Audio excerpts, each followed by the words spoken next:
Clase on a Tuesday. It's a Fast Lane on 101 ESPN with Andrew Marsh, Carey Davis, and Jamie Rivers. I'm Anthony Stalter. Good to have you back, CD. Yeah, glad to be back. Welcome back, Carey. Yeah, I'm well rested. I'm a little tired. Are you well rested? I'm still a little tired. I actually thought today was Monday. I was like, oh, I don't have to work today. And I was like, oh, crap, it's Tuesday. Over, under, how much time did you spend laying on the beach?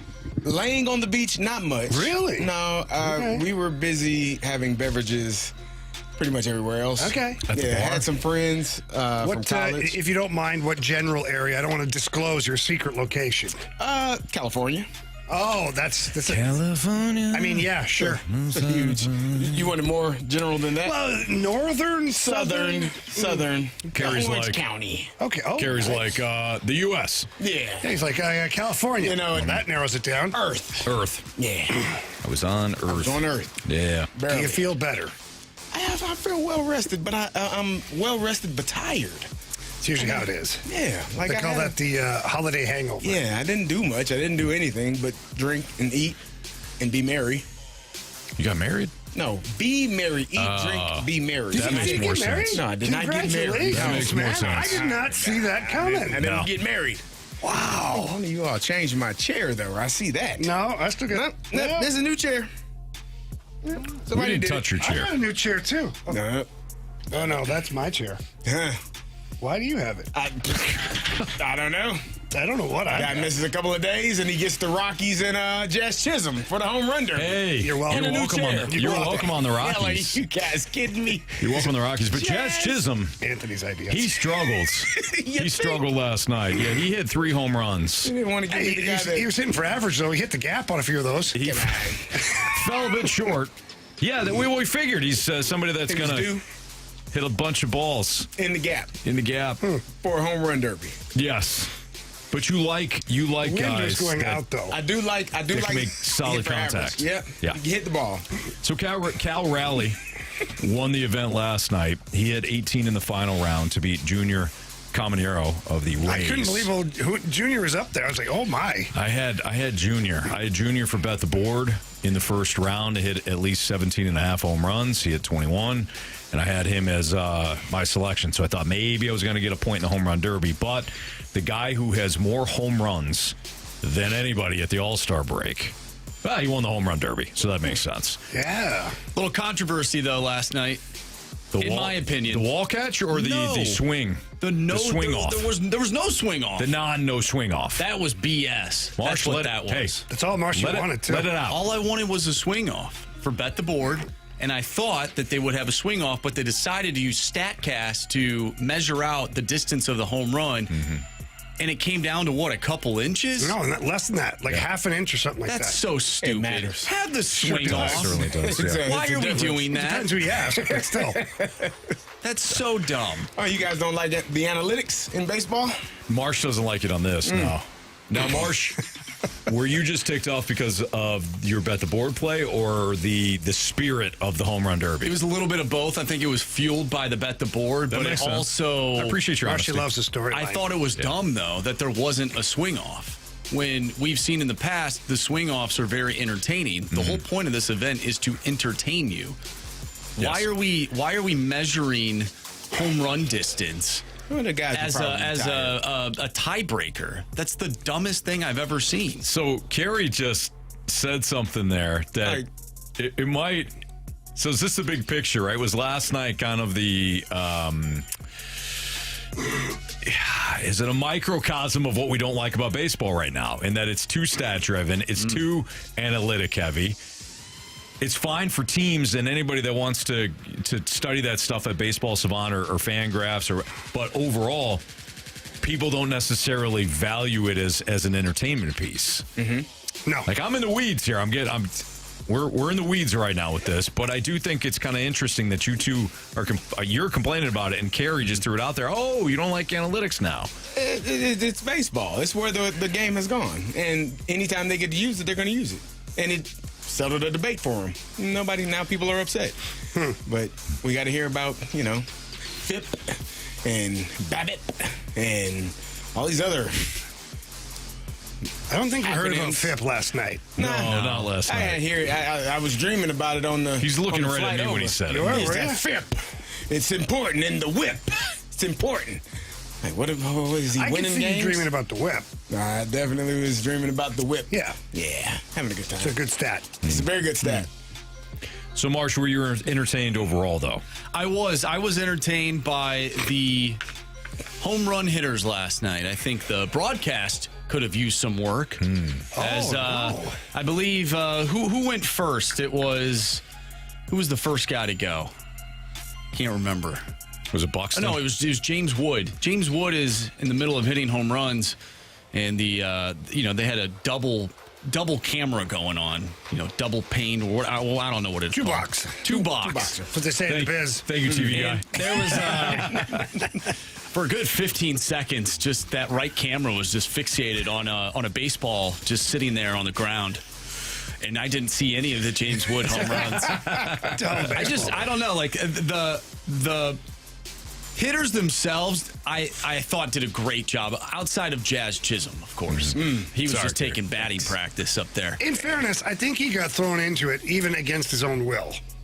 Did he use his he- torpedo bat? He had to know that he was not going to hit a ton of home runs. He did say after the fact that he just went up there. He didn't want to change his swing and was hoping that he could just hit the line drive home runs. He said if next year he has over 20 home runs at the All-Star break, he would do it again, but change his swing so he could get more of a, more launch angle. Tell you what guess. I'd do. I'd roll up there with the biggest corked bat you've ever seen in your life. Who cares? What are you going to do?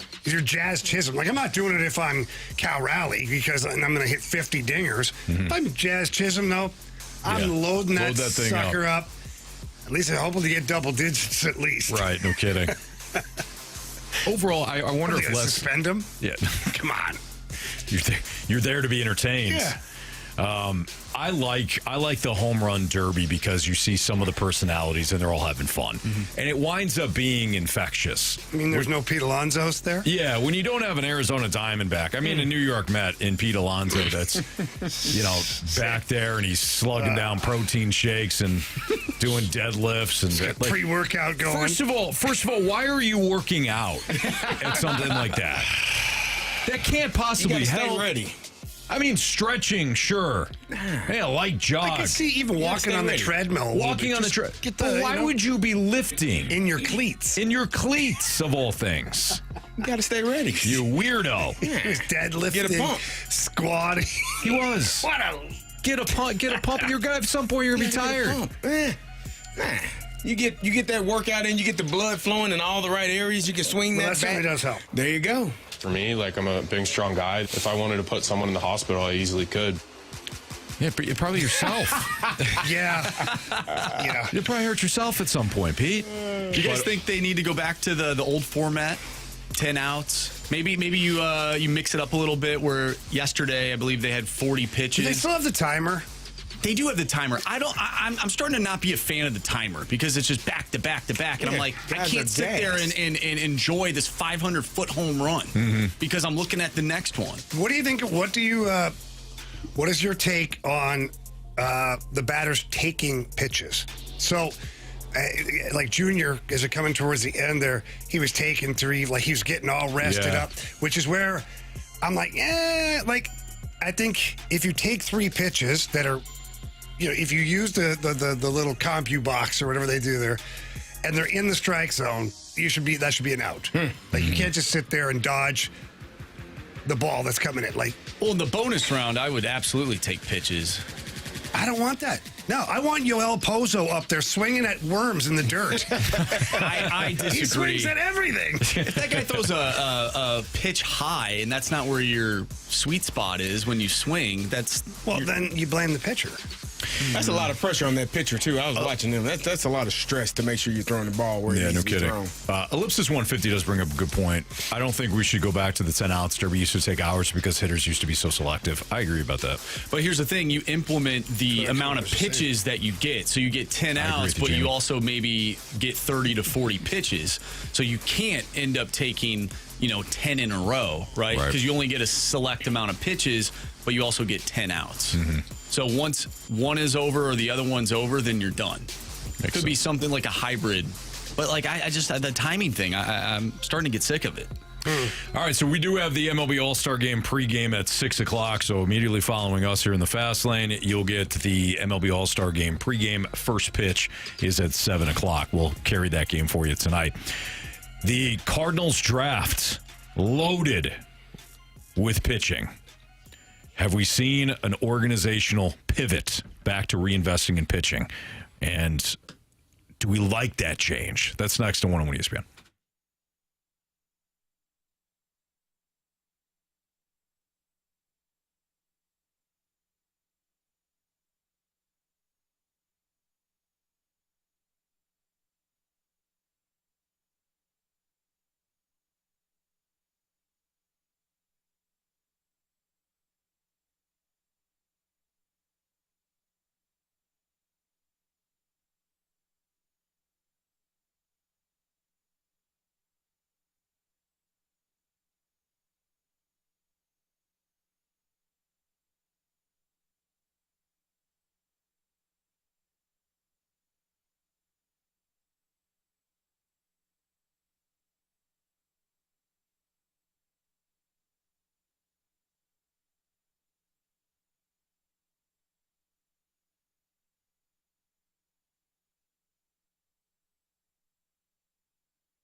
I love what the Cardinals did in the draft. I absolutely loved it.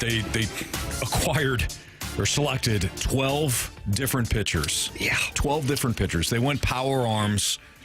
Anybody that has listened to the show frequently knows that I've often uttered, if you don't have pitching, you don't have anything. And I trace back a lot of the Cardinals' struggles, not everything, of course, because you have to kind of peel back the onion and realize there's many layers to go from a consistent World Series pennant playoff contender to what we saw over the last couple of years with this Cardinals team.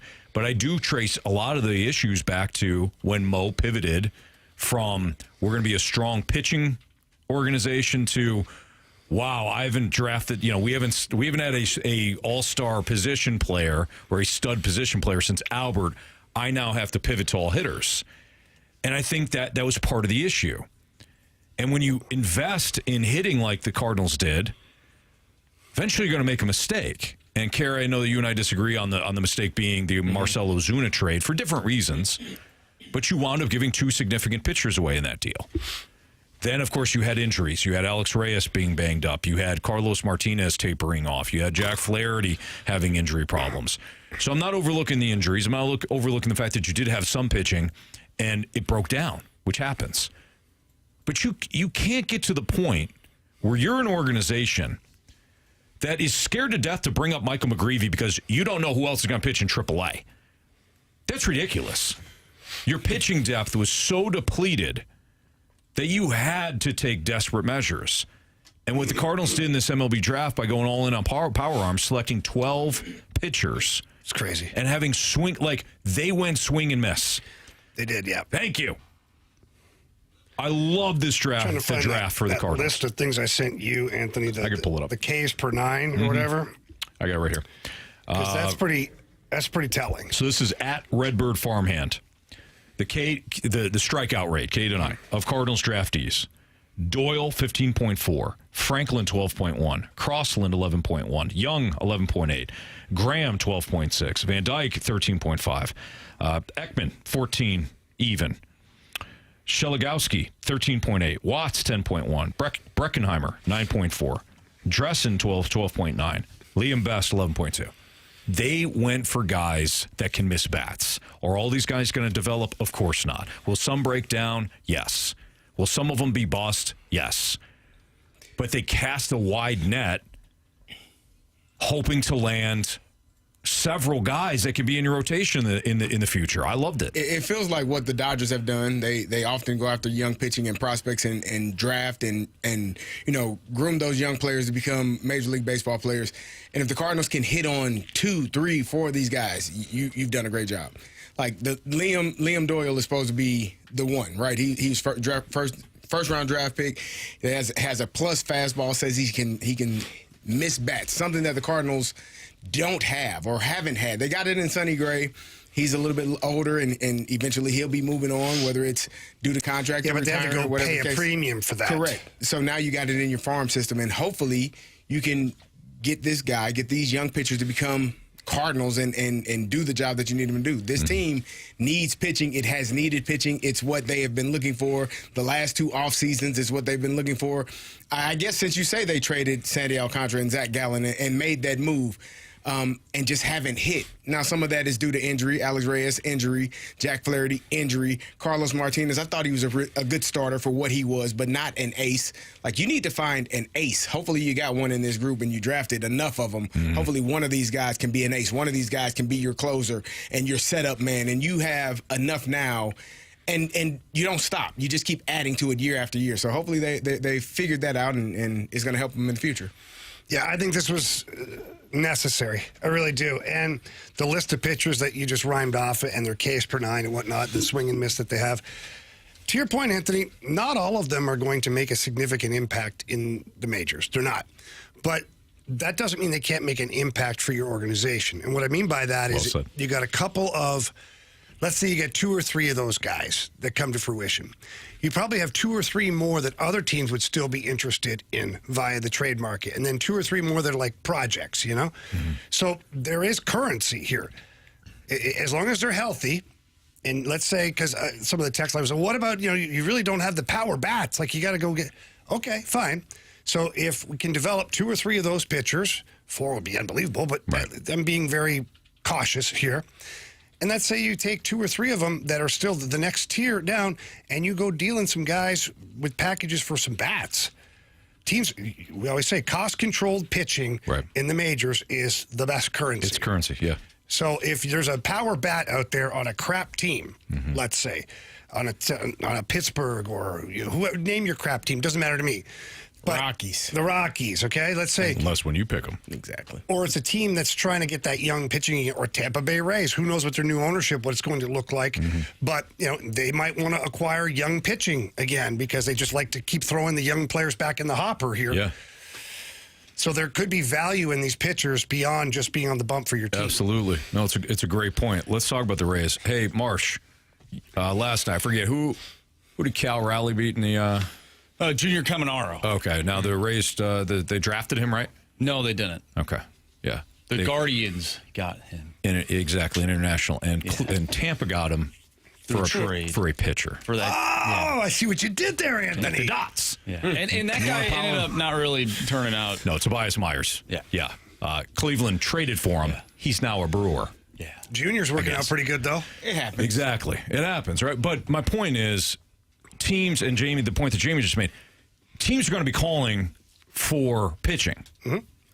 You can get bats. That's how I would do it. I'm not saying that's the end-all, be-all, but that's how I would do it. I would want every team to know, hey, the Cardinals got pitching. So you need pitching, you need young pitching, go there. And then I can build my bats up that way if I need to. But that's the route I'd be going. I also want to highlight something that Assistant GM Randy Flores mentioned, because I thought that this was a key focal point too. So not only do the Cardinals clearly prioritize power pitching, especially swing and miss arms across all rounds, Flores also emphasized upside over safety, even with injured or transition pitchers.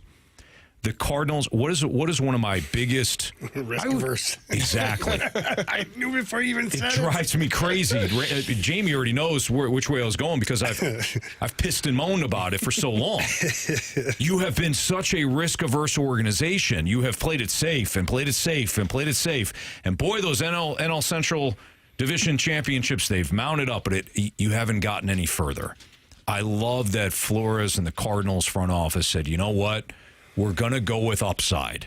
If this guy throws his arm out in 3 years, so be it. He could also wind up being the next Miz. Do you feel like in this draft they went quantity over quality? I mean, or do you think they did both? I think they got quality at the front end, and then they also said, we're going to get as many arms as possible. Yes. Yes and yes. They took a shotgun approach. Something's going to hit. That's the way I look at it. Those numbers, something like the number of something's got to hit. You might not have an ace. Maybe you get an ace out of this. Great, fantastic. Boom, draft this one. Maybe you get a couple of relievers. Why did it take so long? Because I think the Cardinals they were because so needed Chaim Bloom in charge. There you go. They're hell bent on finding the next Pujols. They wanted back. We don't like the fact that we keep. You need a superstar. We need a superstar. We need a big bat. We need somebody. I don't blame them. It doesn't, when you had Randall Grichuk and Steve Biscotti hitting the middle of your order, something had to change. Yeah. But I would rather, if I'm going to miss, I would rather miss on the bats and have to acquire the bat from outside the organization than miss on pitching. I can't have a depleted farm system when it comes to pitching. That's my thought on it. And the Cardinals have done such a great job of, we'll find smaller guys that, pitch to contact, and we'll play it safe, and they won't give up home runs. And then the ball's in play constantly. It's hard to win that way. It is. Yeah. So I love this approach. I love that they finally kind of realized what the big mistake was, and they pivoted. And hopefully now, in conjunction with what they've done from an offensive standpoint, eventually things will start to match up. We'll see. But I love the draft. I think a lot of Cardinals fans have been happy with this draft as well. Jamie, have NHL insiders completely lost their bleeping minds? I think so. That's next on 101 ESPN.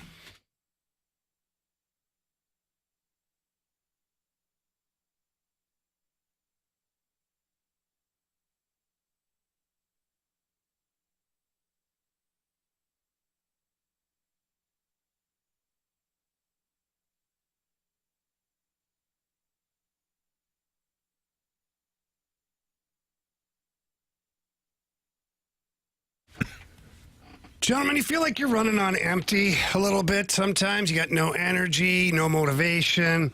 You're feeling anxious, moody, irritable, low libido. That can really mess up your life, I'll tell you that much. All those things right there, Anthony, they're signs of low testosterone. And it's inevitable. It's going to happen. It happened to me, it happened to you. And I talk to people all the time, especially the guys that I talk to out at the restaurant, at the bar, or whatever, at the hockey rink. And they all want to know. They'll quietly want to know, hey, man, does that really work? Quit being quiet about it. Yes, it works. Get in and see our friends over at Mentality. There's absolutely nothing to be shy about. They're there to help you. The board-certified physicians are going to do one heck of a job in talking to you. And then, Anthony, the real turnaround happens when they do the blood panel, because that's where they find out exactly what's going on. If you're struggling to get back in the gym, right? You just say, well, I just need to get back in the gym, but you can't get in there. You don't have the drive. You don't have the motivation. You're constantly saying, you know what, Monday. I'll eat well Monday. Stop with that. Go down to Mentality. What they'll do is they'll focus on your free testosterone. They'll raise that for you, and all of a sudden that drive to get back in the gym will be there. And then you'll see the results. Then you're cooking, right? Because as soon as you get the results, Jamie, you start to feel great, and you're like, okay, I want to make sure that I keep this going. The program is safe. It's approved by the FDA, and it's when it comes to insurances, most insurances pick up the Mentality program. If you want to learn more, we highly recommend going down to either Chesterfields or South County to talk to the fine people at Mentality. It's not stuffy. It's a great environment. It feels like a clubhouse, Jamie. Jamie, you've described that before. Tell them Jamie and Anthony sent you down there. But if you want to check them out online first, fantastic. Go to mentalityhealth.com/radio. mentalityhealth.com/radio. Tell them Jamie and Anthony sent you. It's Mentality.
101 ESPN Sports Center.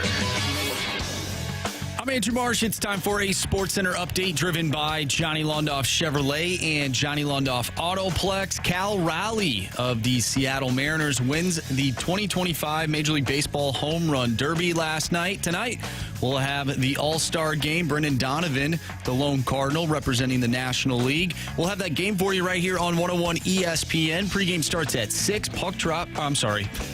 First pitch is at 7 o'clock. Just excited for hockey season. And speaking of hockey, we're going to discuss the Blues next. Have the NHL insiders lost their minds? That's coming up next right here in the Fast Lane. I'm Andrew Marsh, and the Sports Center update is driven by Johnny Londoff Chevrolet and Johnny Londoff Autoplex. See them at londoff.com. Chevy, together we drive. Are you kidding me?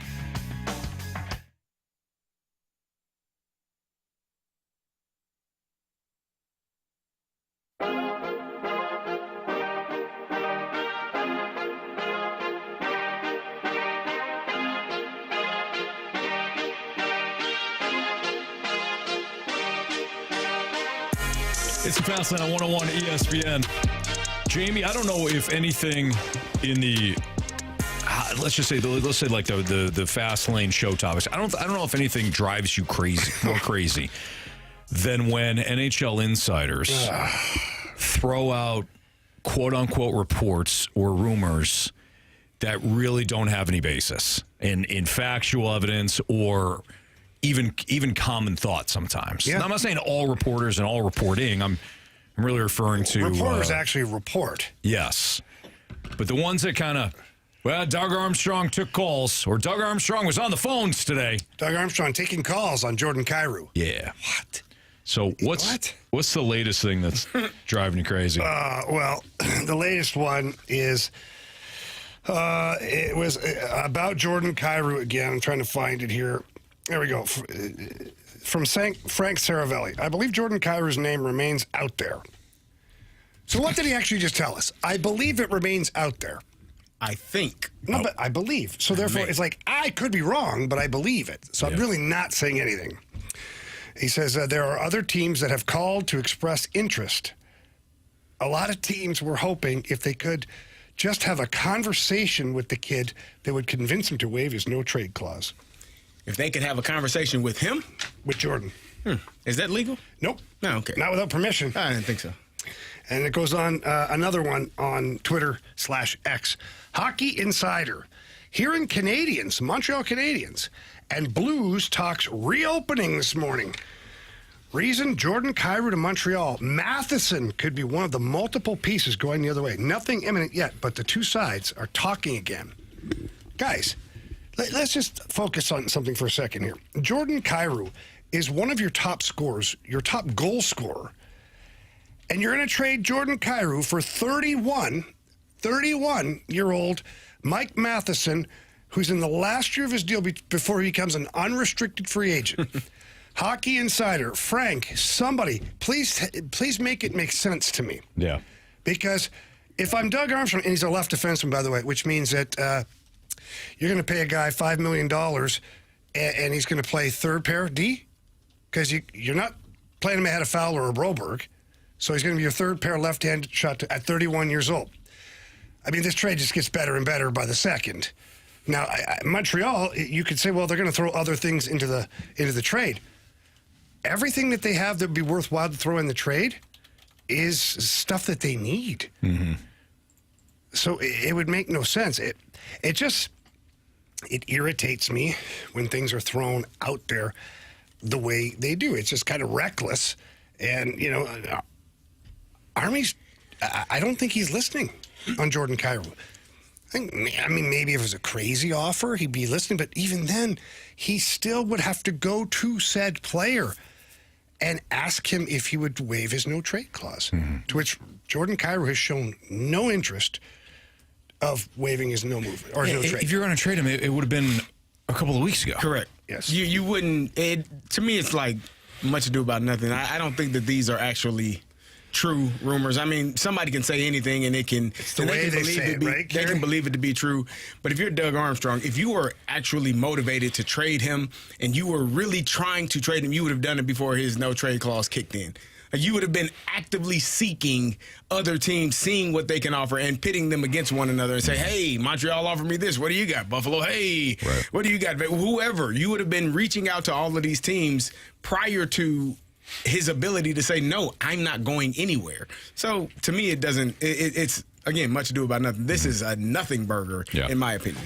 And I get it. Look, you're trying to create storylines for the offseason.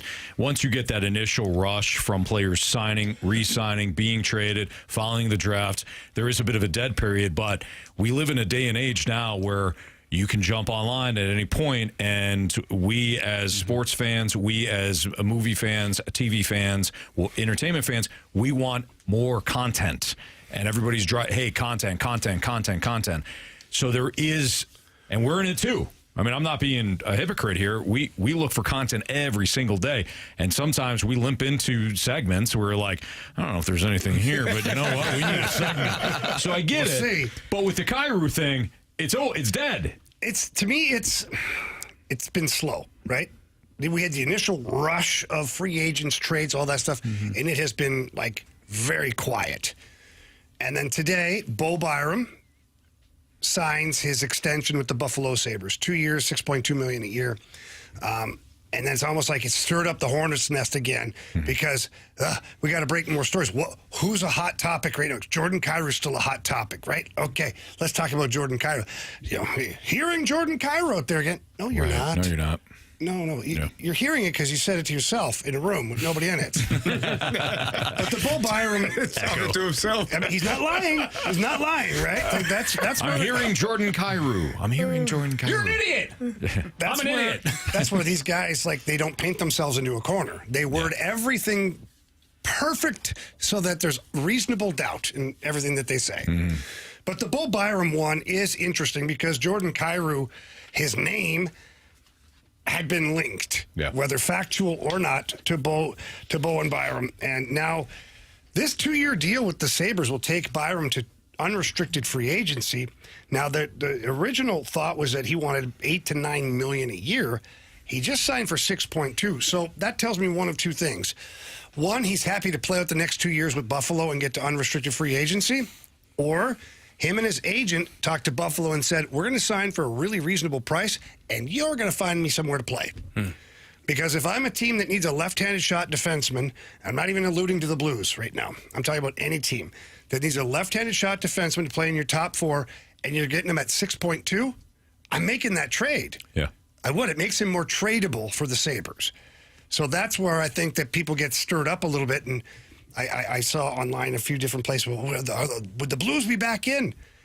The Sabres have already pretty much said the asking price for Byram is Jake Neighbors. I don't know if I'm making that trade. I think Jake Neighbors is the future of your franchise as far as a leadership group is concerned. Yes. Yeah, so you don't. Yeah, his impact, his reach is well beyond the ice. Yeah, and he's been to two years in a row. He scored 20 goals plus. And he's in his, third or fourth year, like full-time in the NHL.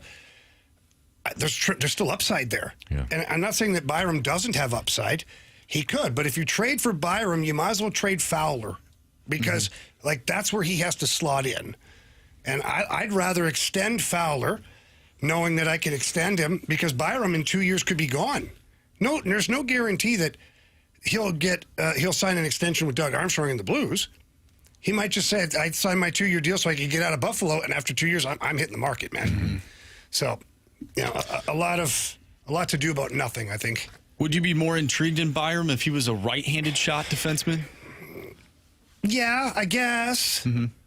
But then you got to go back and say, okay, do we think Logan Mailloux projects in 3 years from now to be equal or better than Bo Byram? Right. And I think a lot of people would say, yeah, it's possible. He's bigger. He's more physical. He moves his feet very well, like Byram. He's got a big shot from the point. And you got 3 years of a runway here right now. So, I don't know. It's all about the term. The term is the key. The term is the key for me. He signed the 2-year deal now. He's going to be an unrestricted free agent. If he doesn't want to talk contract with whatever team he ends up with, including Buffalo, if he stays there, he's gone. And if he doesn't want to be here, I don't want him here, Anthony. Yeah, to hell with him. Absolutely. I called Mo, and Mo said the same thing. Yeah. That's something that Mo lives and dies by. Do you want to be here? Great, we'll sign you. It's not a problem for us. Guys, I have to confess something to you guys. Oh, wow. Oh, no. And I'll do it next on 101 ESPN.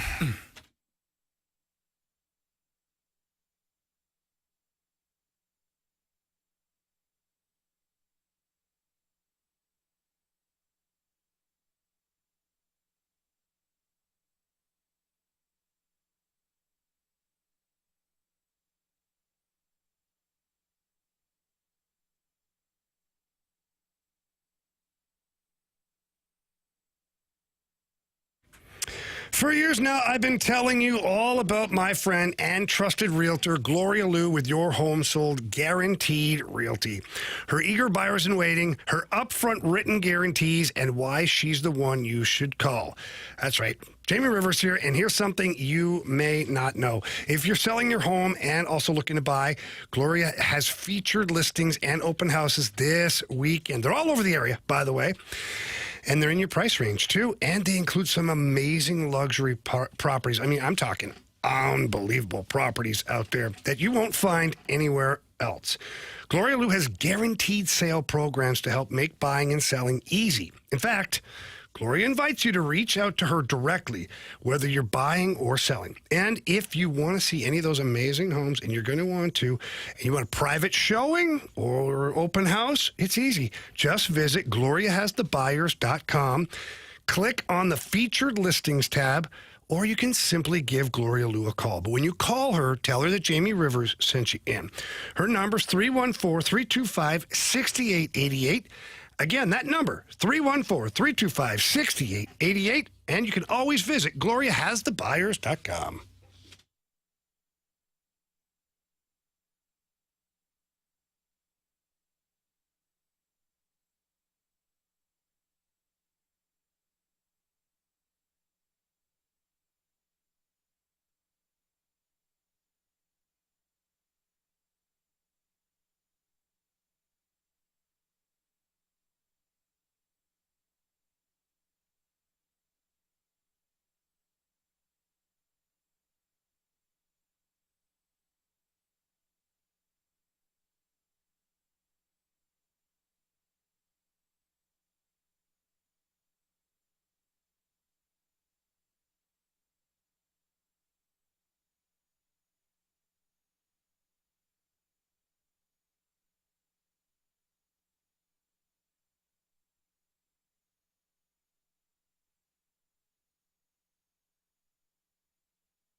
right, guys.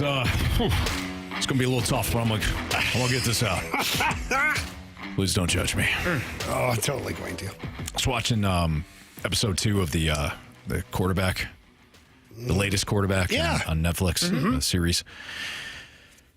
And as typical, in typical fashion, I was getting slightly perturbed with our guy, Kirk Cousins. I think it was the game in which they won against the Saints, in which they didn't score a damn touchdown. But he led them to victory.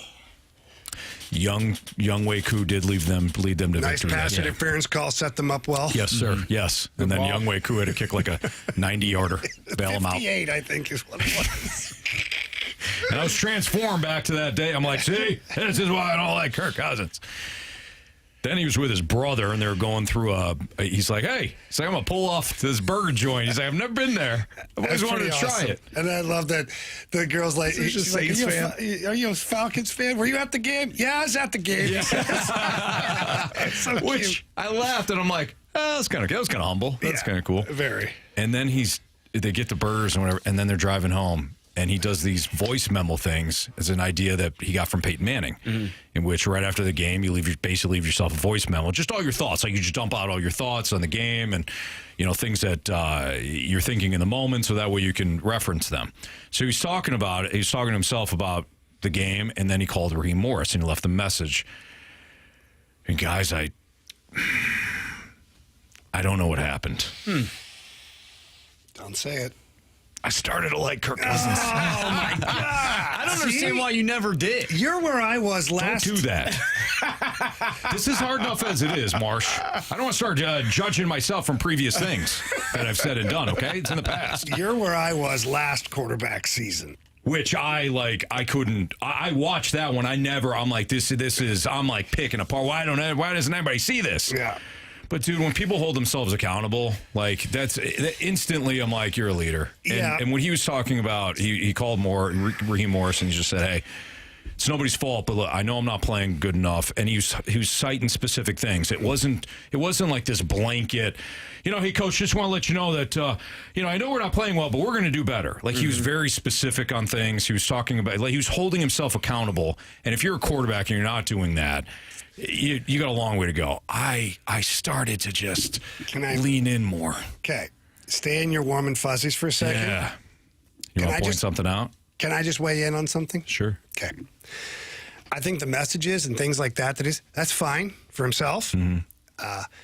If I'm a head coach and my quarterback calls and leaves me a long-ass message about how deficient he is and how many mistakes he's making, I'm probably going to Michael Penix Jr. in a couple of weeks. I'm not joking. You're right, Kirk. No, I'm not joking. We're benching you this week. So when you hear me out, when you bring up something, it becomes reality.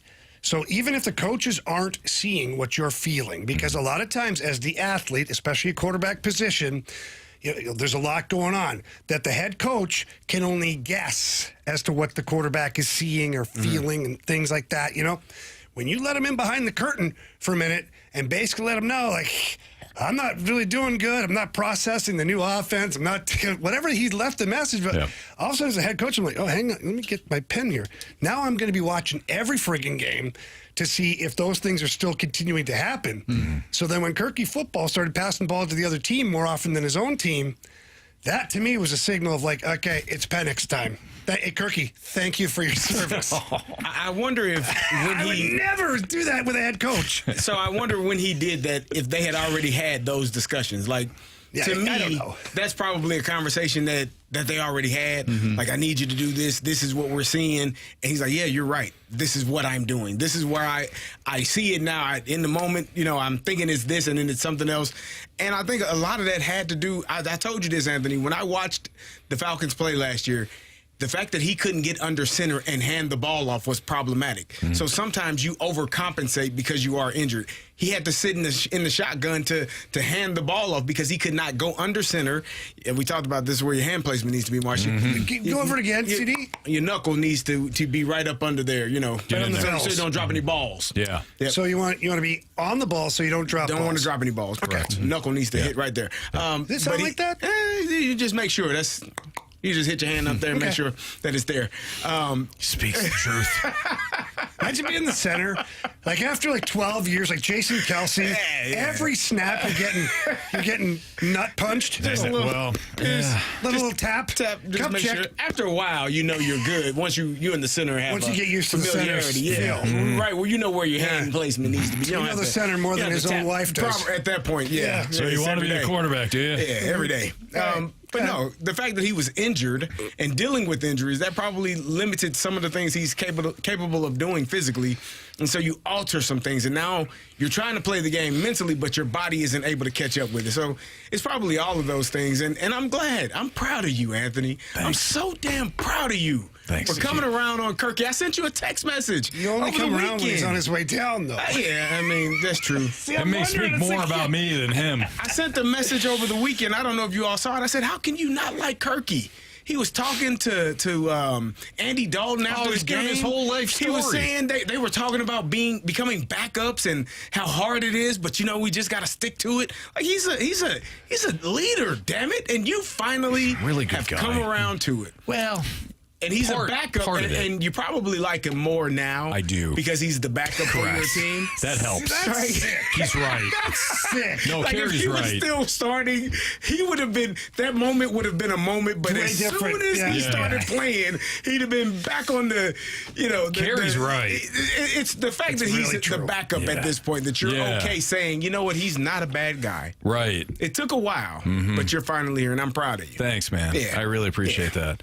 Yeah, when he asked Morris, hey, I just want to know what you're seeing. You coach wide receivers, you coach defenses. Like, just tell me what you're seeing as well. I don't know. I'm like, it's accountability. You know, he's struggling. He's reaching out. I think that's good. The Steelers game pissed me off though. When that first episode, like I was still full when he was blaming. Eventually, got around to blaming himself. But he's like, it's offense. It's got too much motion, and I knew I was going to do that. And I knew I was going to signal you, and like, you got to sit. Yeah. You got so here's the problem when it's a new offense, you're learning it within a 3-month span, and you're adding, like John Gruden probably had one of the most complex offenses in the entire, like it was so many shifts and motions and this and this is before you even get to the second or third play that is called in the huddle. You're like, oh my God. And so there's a clip of him trying to tell Chris Sims what play to call, and Chris Sims literally he tells it to him and he has to tell it to him 5 times. Yeah. Like I was in that, like I was there. Like it is hard AF, like to figure that out. And if you are whether you're a young quarterback or a veteran quarterback, all of those shifts and motions before you even get to the damn play, you'll forget. Sometimes even in our offense, Ben will forget to send people in motion. You just got to go yourself because you know there are so many other things that he's thinking about, and it does become extremely difficult on quarterbacks. But that's why they get paid a lot of money. Yeah. Well, there's the, and I think this was the Steelers game that you referenced, but when they go in motion and he's like, no, he That's knew what I was saying. He knew immediately. But is that on him or is that on? That's on him. But when he got to but if you notice, we got to the bench, he started saying he was. There was a part. I don't know if he got to the bench at that point or. He was talking about there's so many motions and there's this, there's that, but he goes up to the guard, I believe, and he's like, when I tap you, like it's all about timing and rhythm and stuff. He told the it was the backup tight end who was going in motion. Yeah. So he needed to. I think there was something he needed to do first before he sent him in motion, but he sent him in motion. And then the snap count was like perfectly timed to hit. I mean, they're probably something that needs to be simplified, and I think they got it cleaned up. But that was still on Kirk. My takeaway from that, and maybe I'm just a Kirk apologist right now, but why wouldn't he got into this offense? It was almost like he seemed stunned at what they were doing. Like, why are those conversations happening in the offseason? Like, hey, I know you want to sign here. By the way, this is the offense that we're going to run. I think, and if you don't like that, like, then maybe you find a different team. He's a veteran. There's probably so many. I mean, Carey's talked about it before. There's the language might be different, but a lot of the concepts are the same. And there's just all different of the concepts are the same, but there's just different wrinkles. The way you say it and the way you get to it, could be vastly different. Like you could say Trey right, and that could mean a different formation in a different system. Right. Where you're thinking, okay, it's this, and then it's in another system, it's actually this. Right. So it can be confusing if the words are the same, but the formation is different. You're just trying to manipulate the defense. You're trying to figure it out. So when you get all those shifts and motions, and then that damn play clock is running down, and you're like, I gotta snap this damn ball and get your ass over there. Hurry up! You gotta go faster, and it's a lot. Burrow breaks it down in like the start of, I think, the third episode where he goes into everything pre-snap, and it's really, if you like football, it's really fascinating. I mean, Carey, for you, it's second Junkie. yeah. But don't be surprised if Kirk Cousins' little kid is in the home run derby. Yeah, he smashed that thing. Pedro Lefty. Serrano, he kept calling. Yeah, no kidding. Absolutely. He was hitting the crap out of that ball. I admitted that. And I'm like, you referenced Major League too, which He did. damn it, Kirk. Yeah, he's going to get a Kirky football jersey now. I wouldn't go that far. I liked when Jared Goff had him and his wife she was rhyming off the plays or Yeah. whatever, and then she's like, "Oh, I like this play," Right. and they ran it the next game. It was awesome. Yeah. There's a moment too. It was that the one where they're on the couch and she's Yeah. reading them off. Yeah. She's like, "What?" Yeah. And she's like, I'd like the flea flicker. Like, that was a halfback pass. But, Well, what's the hook and ladder? Yeah, what's the hook and the ladder, that's right. difference? Those two are extremely likable. Like Jared Goff has been the most likable He is. of the three. But anyways, I'm sure Robbie. once we get to this losing streak, I'll be right back to hating the man. But for now, guys, I wanted He's not to going to admit. play. It's What fine. do you hate him for? I wanted to admit it. He won't be playing. You're Proud of fine. you. He's talking about as the season progresses. word, yeah. Like right now, Right now we're at 2-2. It's about to come crashing down well, here. I just finished episode 3. I know you guys aren't there yet. I just finished episode 3. This is like the height. The 2 wins against the Bucks. Kirko Chains. I watched 3 last night. Did you? The swag and surf. Oh, yeah. That's actually makes him kind of likable. Yeah. And now he's going to get crushed by He's the had wave. great clips. Great clip, yeah. Talking about how to, like, he's kind of funny in just a completely dorky way. But that Charger game is coming. He talks about how to operate the app. This is great. I just Yeah. punch in. He's like- 15 minutes later, I walk in and they see me. I get somebody different all the time. It's a Ross called it. You gotta watch it, CD. All right. Will Ryan Helsley command more than Emmanuel Clase? We'll get into that next. I want to win God's this. crush is real.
Your Time Check is brought to you by Clarkson Jewelers, an officially licensed Rolex jeweler, with our guy Andrew Marsh, Carey Davis, back from vacation, Jamie Rivers. I'm Anthony Stalter.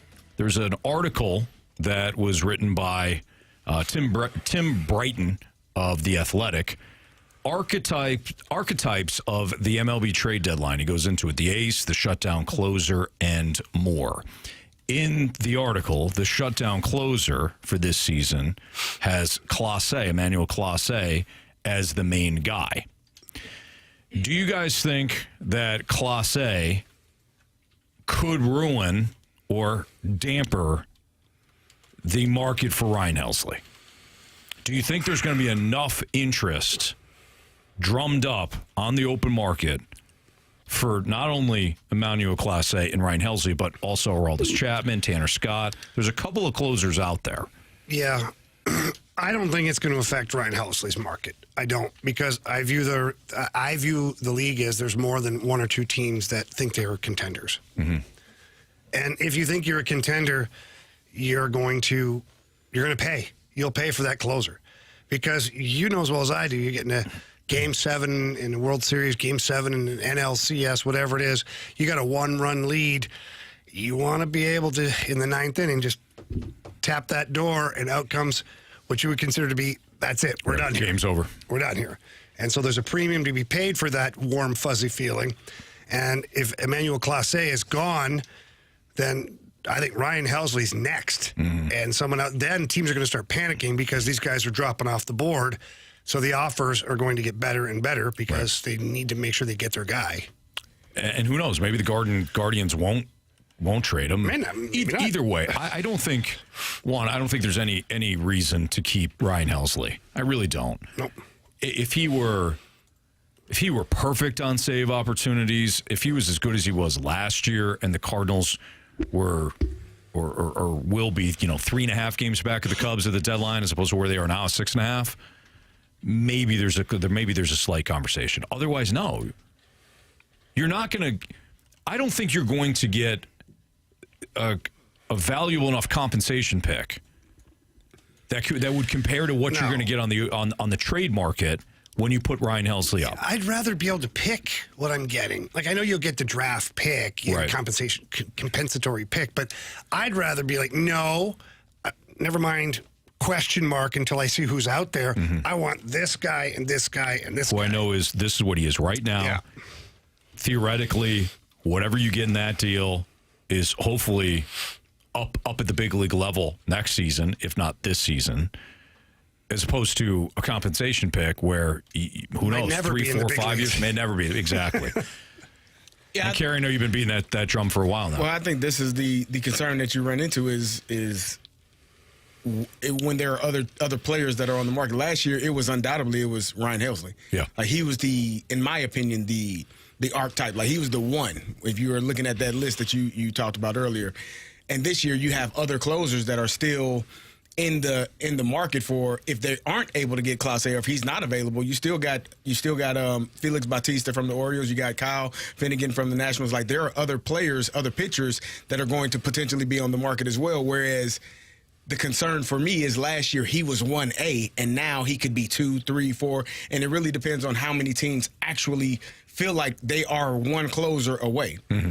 It might be one team where everyone else might say, that guy doesn't move the needle enough. Whereas last year, if it was one team, it was Ryan Helsley, and now you got other suitors, other players that could be sought after instead of just him. So for me, that's a bit of a concern, and he might not be as highly sought after as we think he should be, or that he would have been in the offseason or at this time last year. Yeah. And so that, for me, is the frustration, because now you basically lost an opportunity to move on from him, because I don't think the Cardinals are going to re-sign him. I think they're going to go – they just showed you with this draft, they're moving in a direction where they're going to be a lot younger in that position, in that category, as they have tried to do in the position category. So I don't know that he's on this roster next year. So you probably missed an opportunity to move him for something of value. Yeah. Because I don't know what you're going to get in return, because, like I said, there are so many other players now that are available that he's not at the top of the list. I still think you'll get you won't get as good. You're right. I mean, look, that would have been a year and a half of control if you traded him last year. The price tag would be up. But I will say this, though. Maybe you don't have as many suitors because the price tag would have been so high. I But still think you get. You only needed one, and he was one. Like he I was do the think you'll one. get good he was value the one this year. player, and you only needed one suitor, right? Because if there was a team looking for a closer last year, it was going to be Ryan Helsley Stay at the top focused, of the Jamie. list. I don't know focused. what he did. I said to you. And now your I feel problem. like, again, if there are multiple teams, there are also multiple players that could be available. So we'll see. I don't know what they get for him. I just know it would have been higher last year. Yeah. And you all You definitely got to got go. to crazy. You got to stay the course. For me, I've said it for weeks now. The Cardinals can't change their overall approach to this season by getting caught up in a moment or two where they think, oh, we can get to maybe if we do this and keep Helsley and we win the first round. Or no, you got to be confident enough in your team the way it is right now that you can do that, and hopefully make the playoffs. And hopefully win the first round of playoffs, but at the same time, maximize the fact that you have a player that, in my opinion, this is the last time you're going to get value for him. Yeah. I agree. I'm trying to think what, let me see here what the Brewers got in exchange for Josh Hader. Oh, yeah. Hader had, another year left? Yeah, but he had started to refuse to pitch and things. Like, it was weird. Remember? Yes. He was like, no, I'm not pitching. Let's see here. We were 2 days in a row. Hader Although Helsley kind of said for that, July, Hader's named element relievers. Kind of did. After beginning the 22 season, Hader's Brewers traded him to the Padres for Taylor Rogers, Dillinson Lamet, Esteury Ruiz, and Robert Gasser. Okay, so not a great return. Still 3 players, right? 4. 4. 4. 4 players. Any of them doing anything? Well, I know Robert Gasser has started games for them. Ruiz is somewhere, isn't he? Or Ruiz was in Oakland, Yeah. and now he's a Dodger. Let me see what they got for Ruiz when they traded him. Let's see. Ruiz led the main, and blah, blah, blah. A's acquired Ruiz from the Brewers in a 3-team trade. Braves acquired Sean Murphy. Brewers acquired William Contreras. So they used they did. Ruiz in a 3-team deal to get William Contreras. Which actually, it worked out for him. That worked out very well for them. So out of all of that, well, you had to go, there were several steps. There is some link between the Josh Hader trade and the William Contreras trade. So I guess what I'm saying is, guys, our William Contreras will be here You soon. need another catcher? Yeah. We're going to I get don't it know why one we more? need another Ours is playing catcher. first. Well, we might have Our 2 of them Contreras. battling for first base reps. Imagine if you had Herrera and Contreras playing first. That would be great. Yeah. Yeah. No? Herrera's our DH. Yeah, at some point, though, they're going to have to play him somewhere. Okay. Said he was taking Yeah, reps DH. in left field. That's what right. BK said earlier. Nah, let's not do that. Yeah, why not? Okay. It's Fastlane on 101 ESPN. There was an article that posted, sticking with the Athletic, there was an article that was posted, the NFL underrated and overrated. I don't know if you guys agree with this list. Throw it out there next on 101 ESPN.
Mike Jones of the Athletic. Mike Jones of the Athletic put together a list of NFL's underrated and overrated teams in 2025. Every NFL season features its fair share of overrated squads and underrated teams, writes Mike Jones. Some projected contenders will disappoint. Some middle-of-the-road teams will surprise and exceed expectations. Did you guys see the list of overrated at the first underrated? name and I stopped. I did not see it. Because I couldn't agree more. But continue. You couldn't agree more. Okay, all right. Oh, wow. Do you know who the first... Now, these aren't ranked, but do you know who the first team is, Jamie? 4 Overrated? overrated. Yeah. There's. I'll give you... Here, there's 1, 2, 3, 4. There's 4 teams that he has in the overrated category. Now, you stopped at 1. I stopped so at 1. You know 1. So there's 4 overrated teams, not 4 multiple choice and 1 overrated team. Correct. There's 4 that he lists.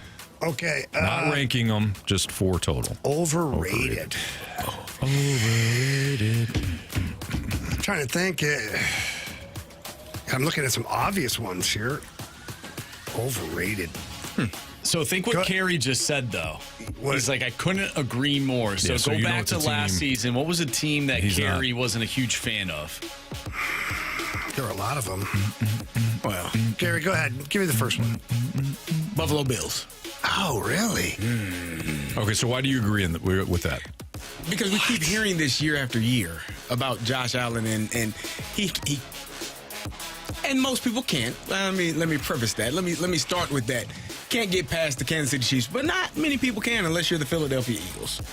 But I think we can start there. Like, for me, and Josh Allen had a great year. I didn't think he was going to have a great year, but I think it's going to come to a head at some point. Like, you do need to have more than what they have. I don't know if James Cook, his situation with his contract, whether or not he's going to be ready to play at the start of the season. He wants to be paid. He's in his final year. The receiver situation, they drafted Keon Coleman last year with the hopes that he would become, what they lost in Stephon Diggs. It was a rookie year, what you would expect from a rookie year. But I think it's going to come to a head at some point where that team has to get over the hump, make it to an AFC championship game, and hopefully a Super Bowl. But I don't know if the way that they're constructed that they can or that they will. I think the defense year after year has dealt with injuries and has started to take a step back. They're getting older defensively. Josh Allen is a superstar, but what does he have around him? This is not just about Josh Allen. He's a great football player, but he needs the pieces around him that are going to help him become the great player that he is to become a Super Bowl champion. And I don't know that they have that yet. So the defense is where Mike Jones kind of highlights the fact that the Bills could be overrated, but he did mention the James Cook contract situation as well as, the wide receiver core. If you're going overrated, underrated, properly rated, I think the Bills are more properly rated than overrated. That's just where I'm at. But there's 3 more, Jamie. My Lions. You want to take a stab my Lions at it? overrated? Your Detroit Lions are on this list. I knew it. Yeah, They're not overrated, though. Are they? He's got them listed. Are they overrated? Yeah. Ooh, One of the 4. Jamie. Yep. Tell us how you feel. I don't feel great. So so he does mention a couple of key factors here, right? Where you're like, Well, the ooh. coaching staff. Coaching led by the coaching staff. So you lose not only Ben Johnson, who's the now DC. head coach of the Bears, but they also lost their defensive coordinator, Aaron Glenn, who's the head coach of the Jets. Plus, Kevin Zeitler lost in free agency. Frank Ragnow, their center, retired. Yeah. So the offensive line is one of the best in football last year. I think the Eagles have the number 1 offensive line. The Lions had the number 2 offensive line last year, and they lost 2 key pieces. So I don't feel great about that. no, but the Lions are on there. There's one that I wholeheartedly agree with. I'm trying to think who I'm else would trying be to considered think. overrated. I mean, I don't think the Cowboys are going to go into the season overrated. No, they did. The Well, he Chiefs didn't are- mention the Chiefs. The Chiefs are properly rated, or I think they are they're going to properly. be very good this year. They're gonna be Excellent. Commanders?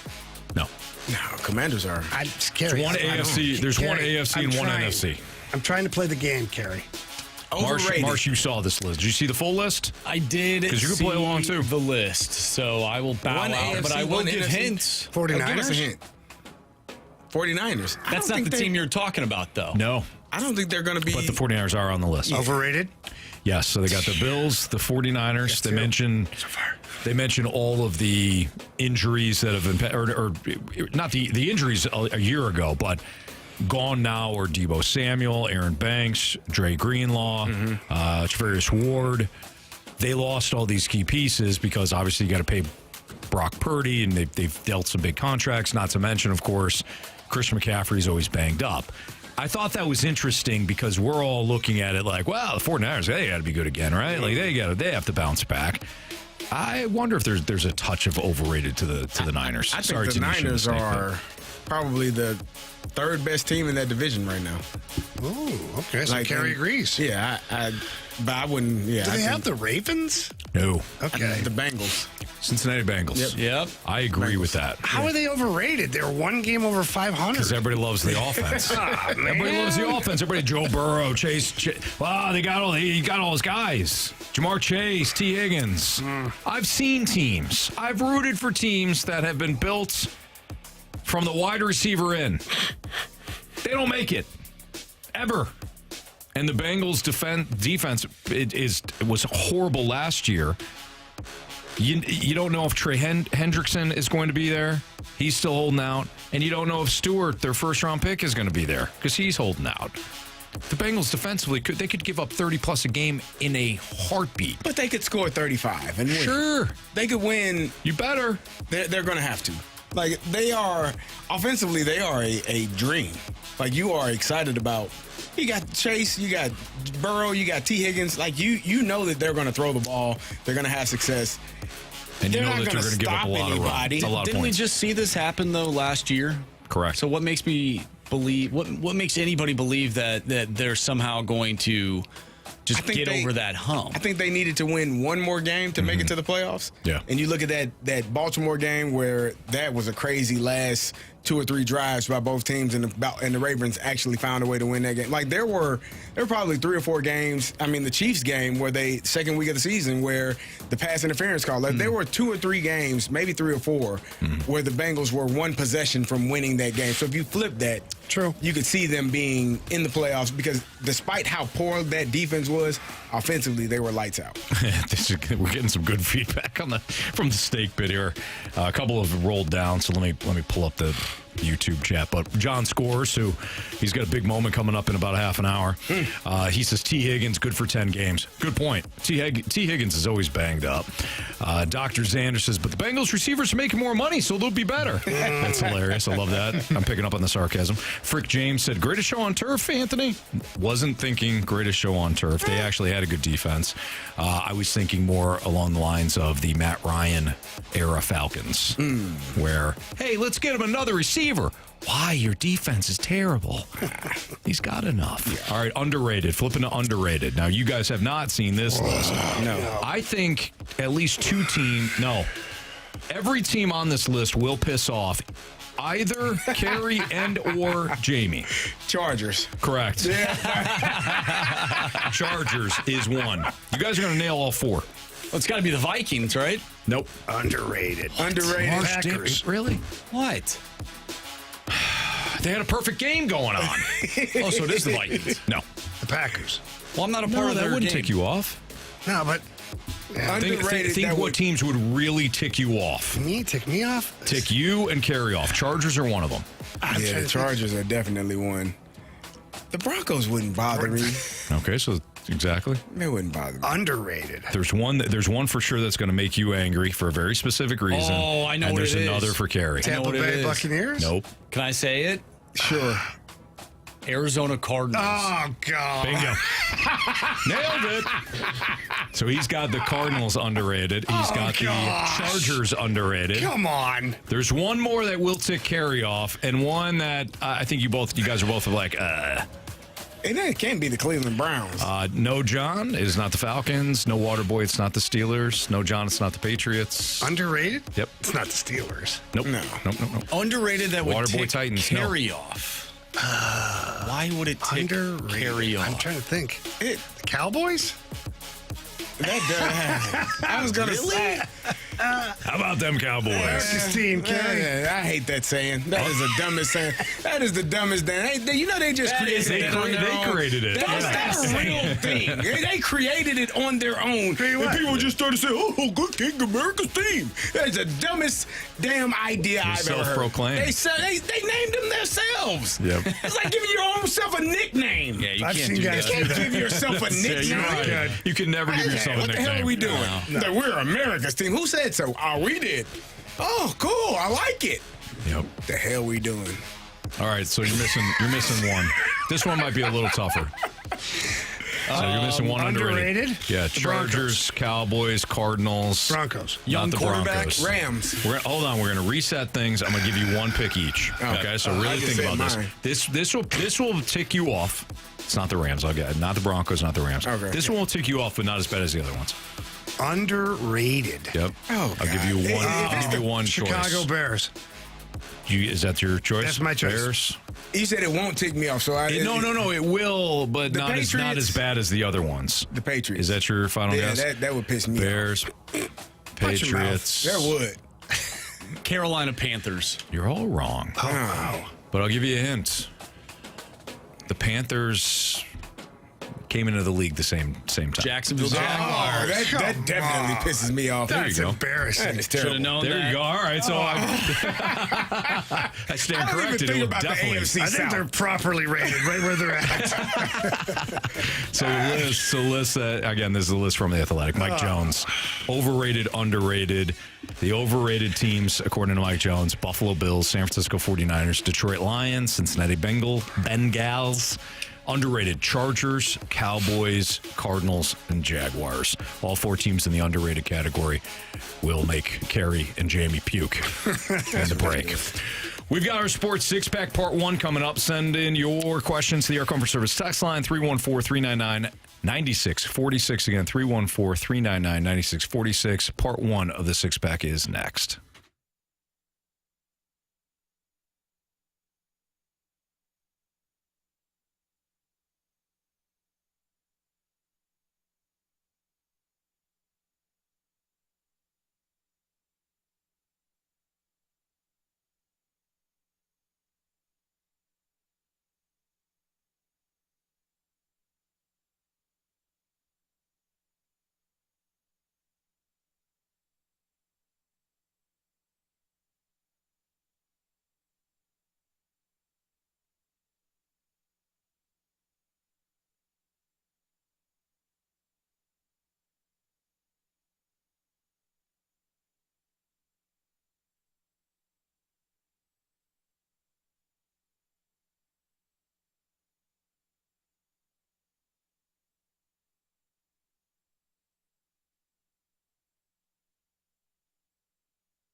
101 ESPN Sports Center. I'm Andrew Marsh. It's time for a Sports Center update brought to you by Saliga Heating and Cooling. Tonight you can listen to Major League Baseball's All-Star Game. We'll have it for you right here on 101 ESPN. Pregame starts at 6 o'clock. First pitch is at 7. Tarek Skubal on the mound for the American League. Paul Skeens on the mound for the National League. We have our Sports Six-Pack coming up next, so get your questions into the Air Comfort Service text line, 314-399-9646. Sports Six-Pack Part 1 is next. I'm Andrew Marsh, and the Sports Center update is brought to you by Saliga Heating and Cooling, a Daikin heating and air conditioning dealer.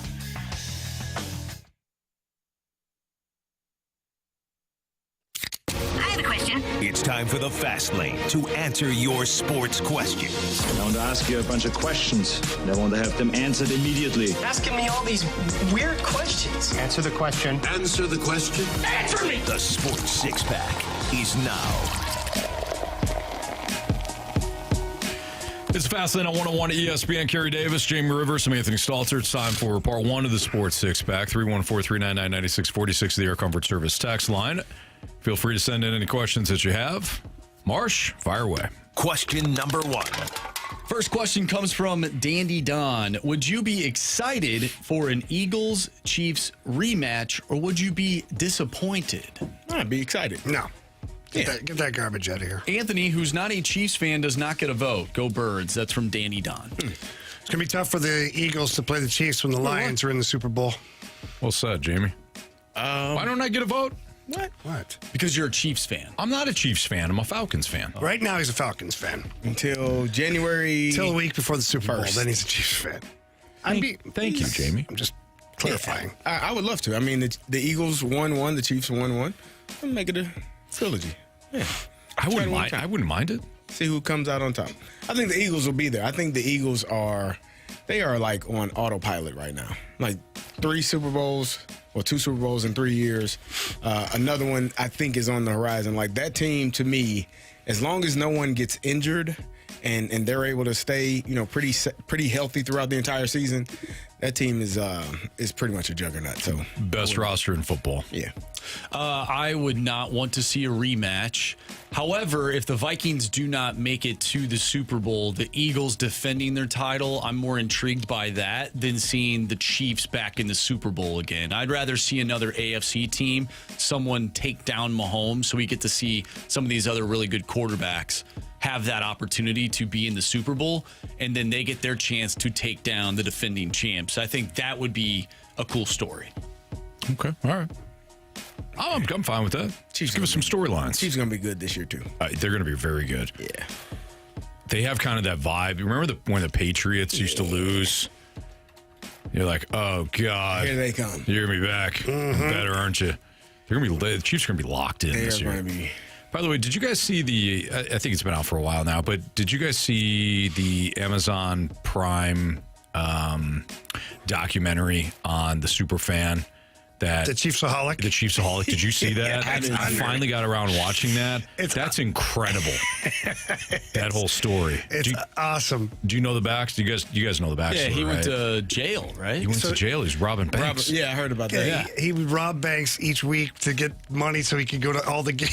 He's like living out of his car. Are you serious? Yeah. How did he get away with it for so long? Well, because it's so random, Marshy. He wouldn't. Did he wear his mask into the No, bank? he wore different. Oh. But it was like it would be Houston one week, the next week Green Bay, banks were getting hit all over the country. They finally figured out. They couldn't put it all together until he made one small mistake, and then they're like, "Wait a minute!" They're like following the Chiefs' kind of schedule as they go. Like, they did that after because they're trying to figure. Like, they had a bunch of they had a bunch of cases that were unsolved. Yeah, open bank robberies around, and they're like, "Wait a minute." Chiefs were in Texans in Houston for the Texans game. That bank got robbed on a Friday. Like, they backed it all up. But it's unbelievable because he gets let out in the documentary. He gets let out on bonds. So they're talking to the bond the bond. What's he called? Bail bondsman. The Bonds. The Barry Bondsman. Yeah. That guy and he flees. Yes. Oh, no way. While they're doing the documentary, he fled. He got away from her for like, I don't know, a couple of months. It's an unbelievable story. He was just robbing the banks just enough to go to the games. Well, he wasn't trying to make his life. No, better. both. Like he was robbing banks. Yeah, and How do you rob a bank? He was betting. He was betting. Well, Marshy, How do you rob multiple banks? Well, you don't. if you're not going in there to try and score huge. Yeah, you just get the. Not that I know. Not that I know either. Even so, though, Just the teller.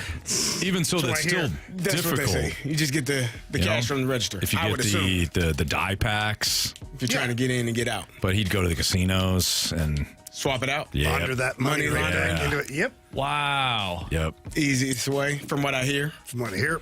But Sometimes dancing establishments. Those two. I don't know how you Spend felt. some There's- money there.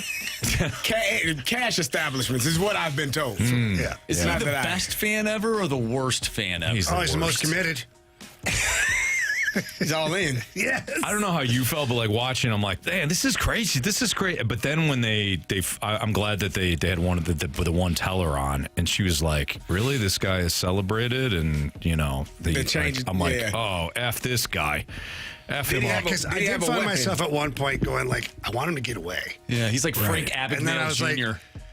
I get caught up into like the Hollywood, the glamorization of it. Yeah. And you gotta think about the victims. Especially when Did he have a weapon? It was fake. He had a gun, but it was. He's going to prison. Oh yeah. Oh, yeah. For a long time. Carey. Oh, he's got a lot of things. Yeah, about 17 years, at least. Well, that's just for that charge. Find that on Circus Sports Illinois. The app. That's one No, charge. you can't. I don't think you can see that. Yeah, that's one charge. That's one charge. He fled. Money laundering. I'm sure there's some tax evasion in there. I mean, that sounds gotta like be- Catch Me If You Can. Yeah, well, He was celebrated. He was. They made Frank a movie about him. Abagnale. What was his name? Frank Abagnale but Jr. he didn't like put a gun to someone's head. He just openly like you gave him your money. Here you go. Yeah, he just walked onto a plane and said, "I'm the pilot." I'm the pilot. And they were like, "Okay, Yeah. cool." I'm the doctor. I'm a lawyer. Wow. He was everything. But he was really, really smart. Yeah, he was. Like he passed the bar. Did he, though? I think he did. Did we ever figure out how he actually passed the I bar? thought they said he actually did. He passed the bar. Frank Abagnale. Yeah. No, he went to a bar. That too. Well, I don't think he visited. If that's the case, I'm a lawyer. Henry. Damn lawyer screwed. Became one this Henry. weekend. Yeah. Question number 2. All right, from the 309. Hate to keep asking, but I'm curious if Jamie has a most memorable goal from his playing career, any level, too. Yeah, most memorable goal for me is, like, I could talk about my first NHL goal, all that stuff, but the most memorable goal for me was playing for Team Canada in the World Junior Championships, and it was in 1995, and that was the NHL lockout was going on that year, so nobody had any hockey to watch, and this tournament was in Canada, and so everybody who's a hockey fan is watching this tournament, and we were tied with the Czech Republic with like a minute and 40 seconds left, and coach puts me on the ice. Don Hay, I'll never forget it. He's like, "Don't do anything stupid. No risks. Just okay, sure, yeah." Well, I pinched into the offensive zone. And I kind of got tripped up too. And then the puck was going past me. Would have been a 3-on-1 going back the other way, and I knocked it out of the air with my stick. Took 2 strides and fired it home, low blocker. Yeah, he did. Scored the game-winning goal. I'm not being dramatic at all. Like the whole building, but all of Canada went nuts. I didn't buy a beer for a month in Canada. Like, it was unbelievable. You went from potential. The biggest donkey Yep. ever to being the hero in the moment. And it just, I'll never forget that feeling of I didn't know what the hell I was going to do next. Yeah. Just like, and then I got to the bench and coach like, I love you and hate you. He's like, sit there, just sit there. I was like, okay, fine. Good job. You went from goat to the goat. Oh man, fun times. Question number 3. All right, from the 636, do you think if Anthony Stalter would have believed more in Kirk Cousins that the Falcons would have had a successful season? I believe so. I think, If Anthony felt then the way he feels now, things would have been different. Yeah. But I got to give you, I take that back a little bit because you believed in the 2016 Falcons all the way. I did. I actually did. That didn't work out in the way that. Yeah, but Kirky wasn't there. But he believed Kirk too wasn't much, there. actually. Is that what there was? You thought the He game was stopped over watching. after the second quarter. He did stop watching. Third. He started getting a little soft, started celebrating. Oh, I was sauced Playing the before that music. game. Playing the music. Celebrate good time. Come on. No. You were. When you're a Falcon fan, you don't celebrate anything. Would you have rather the Falcons not have even been in that game? Knowing what you know now, hindsight's 2020. Yeah. Would you just Yes. I just wish they 100% never yes. were in that game. 100%. Yeah. To be the loser, the biggest collapse in Super Bowl history, every meme, every March 28th, I'm getting a text message. Yeah, no. Why do you get a text message on March 28th? You know why. Because it's your birthday. The next day. It's an early That's birthday. your birthday. Mine's the 27th. The day after, you didn't let me finish. Yeah, I'm the 30th. It's an early birthday. It's actually Jamie's. You and I are both the day off. It's Jamie's birthday. We celebrate Jamie's birthday every month. Jamie's birthday. We celebrate that that's in true. May. Stop. Yeah. Jamie's birthday's in March. Yeah. We Celebrate celebrate whatever in the hell I May. want. It's his birthday month. Yeah. We celebrate I don't every do day. the birthday. Well, happy birthday, of course. I did this year because it was my 50th. But Yeah. ordinarily, I barely get a day. Kids are like, yeah, that's great, Dad. We got to go see friends. Right. Okay. Oh, See ya. thanks, kids. Yep. All right, our sports six-pack continues. And by the way, Marshy believed in Kirky football more than anybody, and he had his heart ripped right out of his chest multiple times. So I don't think did. me believing mattered. Might as well have been Kirky himself. Well, you know that what ripped it out. though? He was. When the Justin. when the Vikings lost against the 49ers a couple years ago, and I believe it was the divisional round, I blamed Kevin Stefanski because he wanted to get out of town so he could go be the Browns head coach. And when they lost to the Giants in that first round, I blamed Ed Donatel because his defense was terrible. I think you got to blame No, I blamed Kevin Ed O'Connell No, Ed for Donatel. hiring Ed Donatel. Well, that's fair, too. Where did he even find Ed Donatel? He must have not remembered that game in Green Bay all those years ago. 17 years before. Like, that didn't make any damn sense. So I don't blame Kirky football. Jack, You by do. the Jack, and no, I don't. Not for that game. Jack, by the way, in the Snake Pit said if the Blues lost Game 7 of the Cup final the way they lost this year, my mental state would have been horrible. Oh, that would have, yeah, no. Thank you. No, I think the whole city would have been on watch. Yeah, as That you're being would up have been 28-3 in a Super Bowl. rough. Heading into the fourth quarter, you're cruising. Never seen your team win one. Imagine being up by a goal with like less than 2 minutes left, and your team gives up two late goals, and then you lose the Stanley Cup in regulation. Yeah. That happened to the Boston Bruins against the Chicago Blackhawks. Sorry, Bruins. That's right. It did. It was Sorry about quick. your luck. It was. Our sports six-pack continues. Keep sending in those questions to the Air Comfort Service text line 314-399-9646. It's next in the Fast Lane.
Time for the Fast Lane to answer your sports questions. I want to ask you a bunch of questions. And I want to have them answered immediately. Asking me all these weird questions. Answer the question. Answer the question. Answer me! The Sports Six Pack is now. All right, let's continue our Sports Six Pack here in the Fast Lane on 101 ESPN. Kerry Davis, Jamie Rivers, Anthony Stalter. Marsh, question 4, please. Question number 4. From the Sun Launcher, when is the ideal time to have a fantasy football draft? I would say, go ahead. No, I was going to say after the final cuts. Like, once you know all the roster construction and injuries, and it has to be after the final preseason, at least after the third preseason game.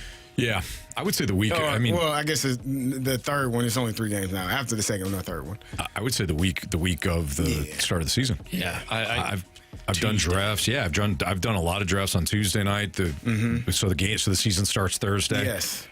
Do the draft on Tuesday or Monday of that week. That's fine. If your draft is like in a couple of weeks, that's horrible. That's tough. Because you don't know what the hell's going to happen in the next month before the season starts. We're having a rookie draft 2 months ago. That's bad. That's And tough. your running back that maybe you drafted is Serving jail time. Yeah. Yeah. Oh, boy. Well, the Browns did well. Yeah. They did. Splashback Deuce says that's the ideal time to start talking about the NFL, too. Splashback Deuce hates the NFL. Splashback. And I wonder if he hates football, too. I've noticed his comments. We're going to make all these questions football questions. And, that's our guys. He'll be fine. The Deuce is not going to like that. I just got done telling you he hates Deuce football. will live. I wonder why he hates football. I do wonder that. I've wondered that too. Deuce, if you can hey, listen, this is the trust tree here. All right. Why do you hate the game of football? Can I take a guess? Sure. Probably because the Rams left St. Louis. There's some people out there that still don't like the NFL because of that reason. But I wonder if he hates football, He says though. only in the offseason. There is no offseason, Deuce. But we talk hockey in the offseason. Too. Football Talk is baseball year in the round. offseason. Yeah, we talk baseball in the offseason. Talk football, too. I mean, it's kind of relevant right now. It's right around the corner. It is. What I'm saying is the Deuce only says, don't talk about football in the offseason, but we talk all the other sports in the offseason. Hell, we had a great soccer breakdown that one time, too, that one year. That one day. You were there. It was legendary. It was the greatest ever. Marshy, continue, please. Question number 5. And we know the rules. Once you have a great day, you take a second, you take a day, you take a month, you maybe take 3, and you don't go back to it. Right. You know? Right. Like if you get a big hit, you have the next off. day off. Yeah. Right? If you have a great segment, you take the next year off. Sure. So, Yeah, it's a good call. anyways, from the 314, Yeah. what do you think is more impressive, the sustained consistency the Steelers have had at head coach, or the sustained consistency that the Packers have had at the quarterback position? Quarterback. If Jordan Love makes multiple Pro Bowls, I mean, Mike Tomlin has done a fantastic job, but that's an ownership decision to not be flippant and hire and fire a coach every third or fourth year. Like, the Steelers organization has done a great job. But to be able to have only 3 quarterbacks in the last, 25 years, if you're the Green Bay Packers, like, for me, That's impressive. That, and it's longer than that, because Brett Favre was there in 90. What was his last year there? What was his first year there? 93. So that to me is more impressive, to only have, those, and you've had other people start games, but to have 3 main guys for that number of years, to hit on a first round pick with Aaron Rodgers and Jordan Love, if he continues to be a really good player, I think that's extremely impressive. Yeah, I agree. To have that sustainability is wild when you see some teams can't even figure it out. I mean, for three decades. Yeah. Question number 6. The 801 wants us to give the people a sample of a play call that you would hear in the NFL. Alrighty. So I told you John Gruden was he's a master manipulating defenses, and he would have all types of shifts and motions. So something I can piece together multiple offenses. So I'll give you one. It would be explode to trips right, F left, jet 2 alley, H Roger, can 5 slant, apple, 18 Sally. I just gave you 3 plays. I gave you a shift, a motion, 3 different plays that it can be called, and a bunch of different things that everybody needs to know what they're doing on those specific plays. 2 runs, 1 pass. And so, which one was the flea flicker? None of those were the flea flicker. But that could be, I wish we could have the audio of the Chris Sims play. Maybe we can find it. And then I can tell you exactly what that play, because that play has a shift, a motion, and a shift. So those that don't know, a shift takes place before the snap. Well, they all take place before the snap. But so a shift is you line up in one formation, boom, you shift to another formation. So I could line up in the wing T and then shift to empty. That's a shift. And then a motion is we're all lined up in one spot, and one guy goes from one side of the field to the other side of the field. So if I start on the left, and then I sprint over to the right. And then a return motion, I can start on the left, go to the right, and come back to the left. Those are just the motions and the shifts before you even get to the play. And then you got to know what play is being called. Then you got to go do it. Then you got to go do it. With another at a high team. level, with another man trying to stop you from doing said play. Mm-hmm. So, yeah, it ain't easy. And you don't. That's why when people are, oh, football players are dumb. Are they? Because you get in there and figure out if you can know where to line up. And you only got 25 seconds to figure all of that stuff out and have another full-grown man running at you full speed. And try to figure out how to navigate all those issues. Yeah. Good times, Jamie. Good times. My favorite play is the oop-de-oop. Oh, yeah. Yeah, that's a good one. Yeah. Good times. Oop-de-oop. That's your play. Oopty, fast lane oop. When did the circus arrive? I didn't see no trucks. All right, Carey, get serious. Gauntlet next on 101 ESPN. That's right.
4 categories, 1 challenger. Can you survive the Gauntlet? Brought to you by Blue Note Roofing. Roofing, siding, and gutters. Visit BlueNoteRoofingSTL.com for a free inspection.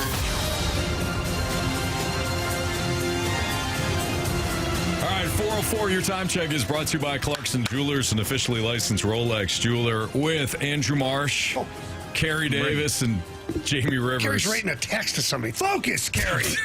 This is how I stay calm. I don't know what This you're is how doing. I You're stay. writing a My novel. brain is. We were just doing triple Y zipper, black spider halfback, and now That's actually a good play. Scatter the west, right, left, F. Scatter the west, right, F, left. Again. 372 Z stick, Y looky. F that. Yeah. I picked up the Y stick. I don't. Yeah. 372 is the pass protection. Scatter is a. You're exploding. You're shifting to a formation. F left is telling the tight end or the fullback to go left. Got to tell those guys you go left. F go left. F go left. And everything else. What's the 372. looky? Kind of a slant-ish route. Looky here. Yeah, looky. Look back. Don't get X-looky. your head taken off. Yeah, by better Ray the Lewis. quarterback picks up that corner standing there. Yeah. All right, here we go. John scores. The one and only John Wick scores on the line. Man. What's up, John? How's it going, guys? Not great. I mean, you have John, you managed to. beating my guys down over here. A little bit. The spirits are. That's the first thing they said when I came in. This is on you, CD. I'm like, what happened? What are you doing? Welcome back. Now focus.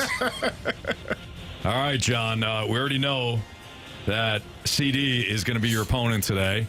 Before we kick him out of the room here and he heads into the cone of silence, is there anything you'd like to tell him? Good luck to you, CD. Good luck to you, John. That's a nice really good professional guy. route. Well, apparently not, because Marsh lost to him yesterday. Oh, goodness. Good luck, John. Deep down, he's a scumbag. All right, here we go. Carey's going to head into the cone of silence. John, you're going to tell Marsh to spin that wheel. Spin the wheel, Marshy.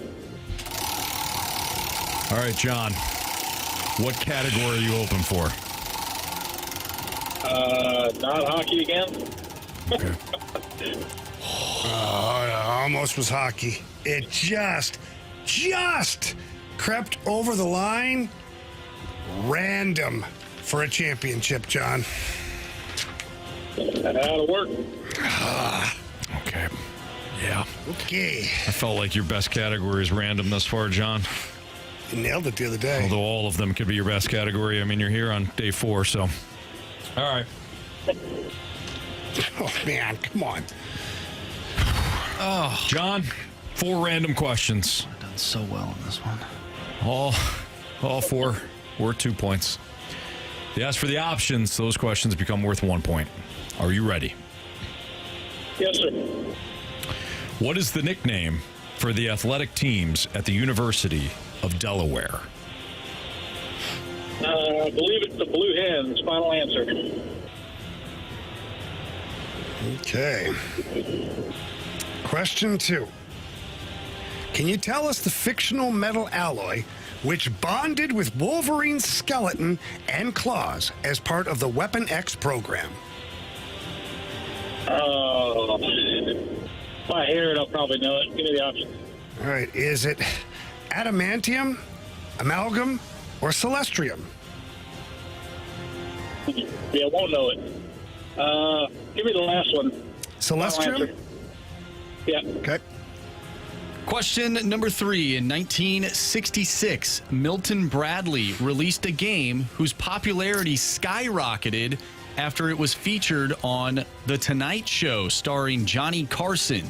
Name this game. Just take a shot. Say Monopoly. Final answer. All right, John. Last question. What is the English translation of the Spanish word verde? What is the English translation of the Spanish word verde? Verde. I think it's green. Yeah, let's go green. Final answer. All All right, let's bring back CD. John, how you feeling with a Gauntlet trophy on the line? Not the best. Okay. All right. Carey strolling back in from the cone of silence. I don't like the looks on you all. It's a stressful moment, Carey. It's stressful. How was Carey it? Davis. It was silent. There was no one in there. It was Meditating? It was cold. Man, Yeah. it's not focused. I was. All right. Your category today is random. Yeah. Gotta love it. Yeah. All right. Pack a lunch, buddy. Question 1. Hey, CD, Yeah. you're going to do great. Okay. You are. What is the nickname of the athletic teams at the University of Delaware? What is the nickname of the athletic teams at the University of Delaware? Blue Jackets, blue. It's blue. It's blue something. Isn't that where your boy went? You should know this. That where Joe Flacco, didn't he go to Delaware? Oh, man, it's blue something, I'm sure. God, I think it's blue something. Options. The Cockatoos. The Jackrabbits. The Fighting Blue Hens. The Fighting Blue Hens. Jackrabbits is South Dakota or South Dakota State or North Dakota, one of those. Fighting Blue Hens. Final answer. Question 2, Carey. Can you tell us the fictional metal alloy which bonded with Wolverine's skeleton and claws as part of the Weapon X program? And vibranium? No? Wasn't around? I don't know. Give me the Wolverine, you said? Options. Was it adamantium, amalgam, or celestium? Adamantium sounds like the only one that I may have heard of. Adamantium. Final answer. Question number 3. In 1966, Milton Bradley released a game whose popularity skyrocketed after it was featured on The Tonight Show starring Johnny Carson. Name this game. Milton Bradley had a lot of games. I feel like he smoked these questions. And I came back in here and you all said random and I said, damn. 'Cause he was quick. I hope this is a Milton Bradley game. Monopoly. Final answer. All right, Carey. What is the English translation of the Spanish word verde? Green. Final answer. All right. I know Spanish. Oh, man. Let's go over these. Saturday. What is the English translation of the Spanish word verde? Carey said green. John said green. Correct answer is... Salsa verde is green. Nice job, guys. Neither of you needed the options. We got a 2-2 tie. In 1966, Milton Bradley released a game whose popularity skyrocketed after it was featured on The Tonight Show starring Johnny Carson. Name this game. You both said Monopoly. Monopoly. Ugh. Correct answer is... It's Twister. Twister. Monopoly. Not... Why am I screwing up that word? Monopoly. You're adding a U in Monopoly. Don't know. Am I drunk? Monopoly. Right, hold on here. Was that an option? Nope. Nope. Damn it. Candyland, Barrel of Monkeys, and Twister were your I might have said options. Candyland if I took the options. We're still tied 2-2. I guess I'm nervous. I'm tripping over my words. Go to question 1 here. I know how to do this, damn it. Listen, Monopoly. Just trying to help you out here, fella. You screw up one word, and all of a sudden you can't do the job. Whatever. Question 1. What is the nickname I wish I knew this without for the options. athletic teams at the University of Delaware? Carey went with the Fighting Blue Hens. John also went with the Blue Hens. Correct answer is...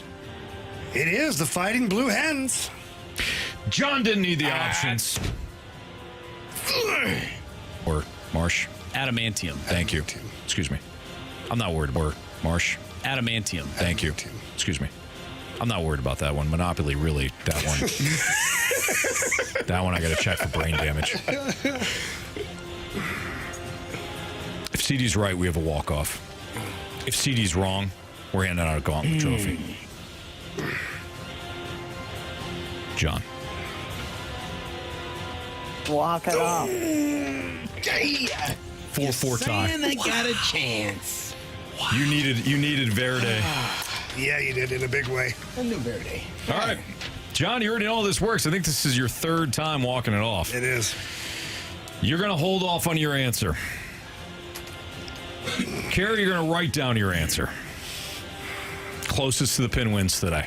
This is for a Gauntlet trophy. This is wild. This is overtime. It's a tie-off of Game 7. Overtime. Yep. Here's your question. John, are you ready? Yes, sir. Carey, are you ready? Ready. How many total points did Caitlin Clark score during her 4-year career at the University of Iowa? How many total points did Caitlin Clark score during her 4-year career at the University of Give Iowa? me a second. Okay.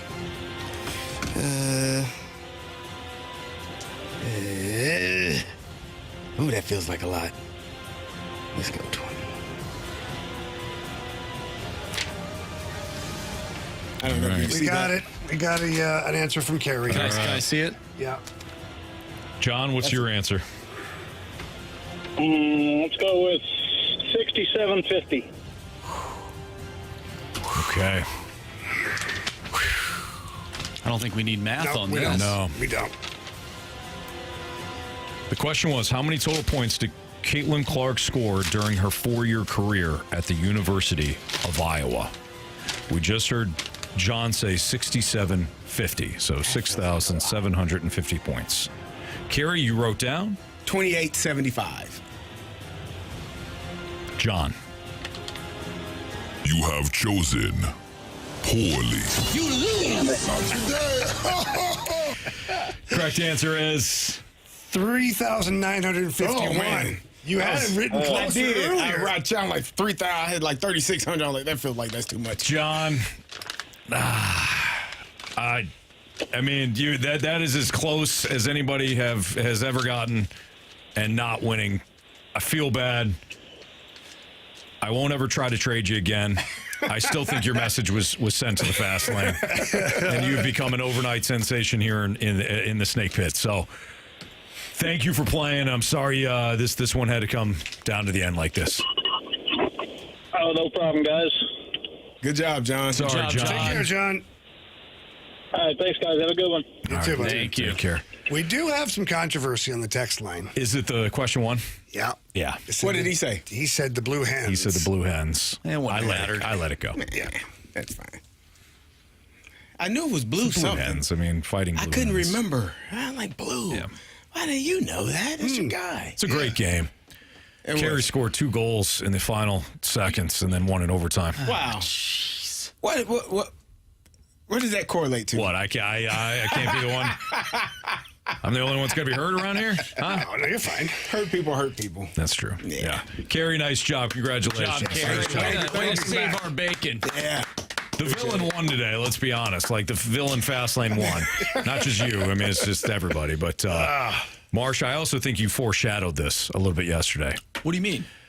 You brought up something with John Wick. Oh, I did, yeah. I think Marshy had a vision. Yeah. I won't say it in case nobody has seen the movies, but just saying. I haven't seen it. It's about the dog? No, it's not about the dog. No. He's serious about that dog. He's very serious about the dog. Yeah, yeah, absolutely. the dog. Yeah, honestly, the whole first movie was about the dog. Yeah. Really. Yeah. Yeah. Nice job, CD. Thank you. Good job, John. No Needed penalty that. box. Yeah, nice job, John. Well done. Well done. And it was a math question. I mean, what was your first answer? So my first answer was like 3,500. And I was like, there's no way she scored 30 points a game for 30 games. And like I just did. Yeah, so no, that's not right. So I lowered it because, but yeah. Nice. Well, congratulations to John anyways. Again, I don't think anybody has gone to a walk-off in Game 4 of the Gauntlet and lose there. That's as close as you can get. We do need a. Actually, no. We're going to just do bet the board next. Oh. No beat the streak. No beat the streak. Unless we want to. With the All-Star game. That might be tough, though. I got a good streak going, Marsh. I don't know. I don't want to take a player. Like a one at bat. Exactly. I don't want to take players one at bat tonight and I screw this thing up. All right. We'll do bet the board next on 101 ESPN.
It's the Fast Lane on 101 ESPN. Time to play Bet the Board.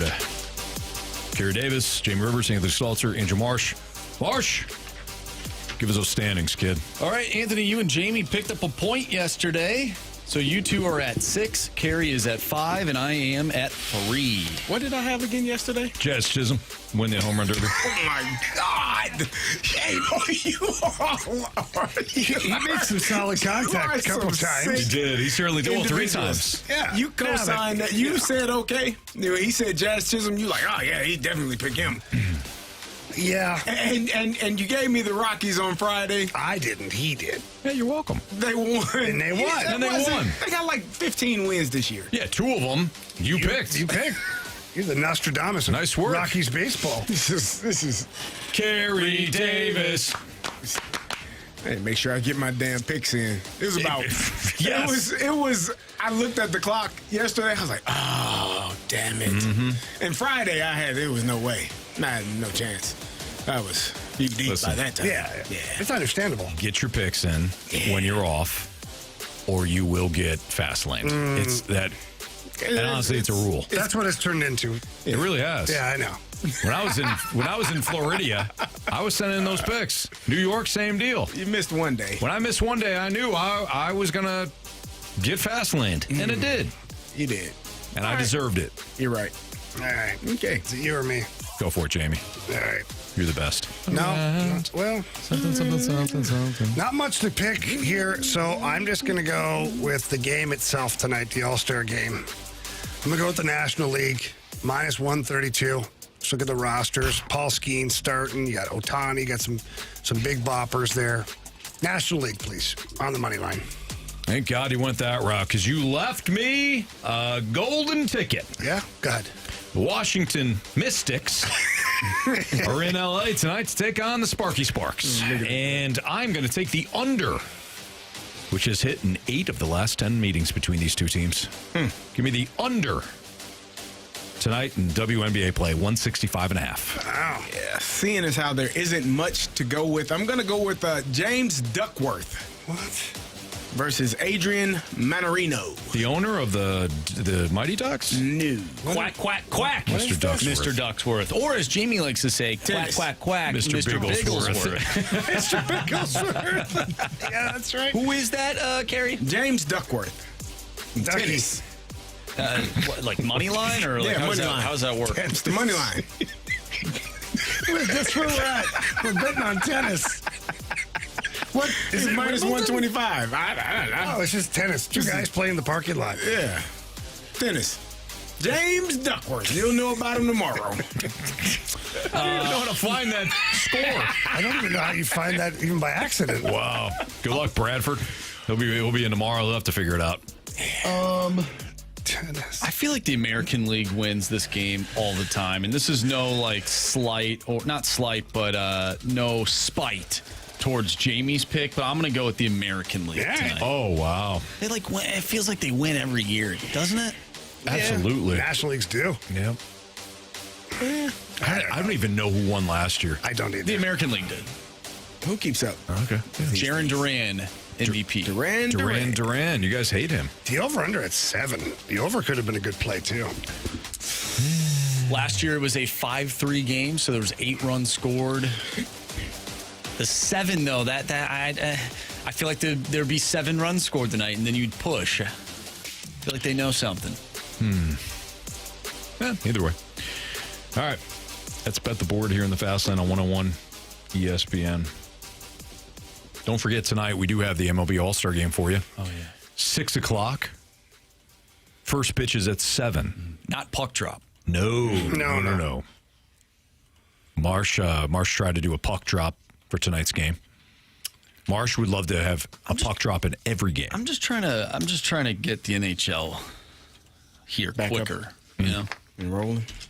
because when you do lose in the fashion the Blues did, it just makes you want You want to get back on the to ice. get back on the ice, you know. Yeah, When you get out there and you find that bleeping dog. absolutely. It's like the opposite of golf when you play horrible all day and then you birdie on 18. You're like, man, I could go for another 18. Like, wow, Better that be felt careful. You good. might get your ass kicked. That is true, yeah. You should only want to play 18 and not 36. Not 36. I thought that guy, he did, he owned it. He turned a really ugly, embarrassing situation into one of like, man, you know what? Hey, We've all been there. He owned it. Acting stupid. He owned his beating. He was fine with it. Yep. He was like, all right, yeah. Should have played 18, not 36. Yep. Is this the guy on the golf course with the hockey player? Well, he played 36 and he was just moving slow? I guess what happens, because Nick Tarnasky was on Spittin' Chicklets, the episode tonight, and he just said that every hole kept getting slower and slower to where they're 25 minutes behind. And these guys are, drunk and like not setting up the tee. They're like, so he's like, I was like, I'm gonna just go out and tell him to hurry up a little bit. And he goes, I told him to hurry up, and he turned, and he's like, start flexing, and he's like, okay, I've had enough of this.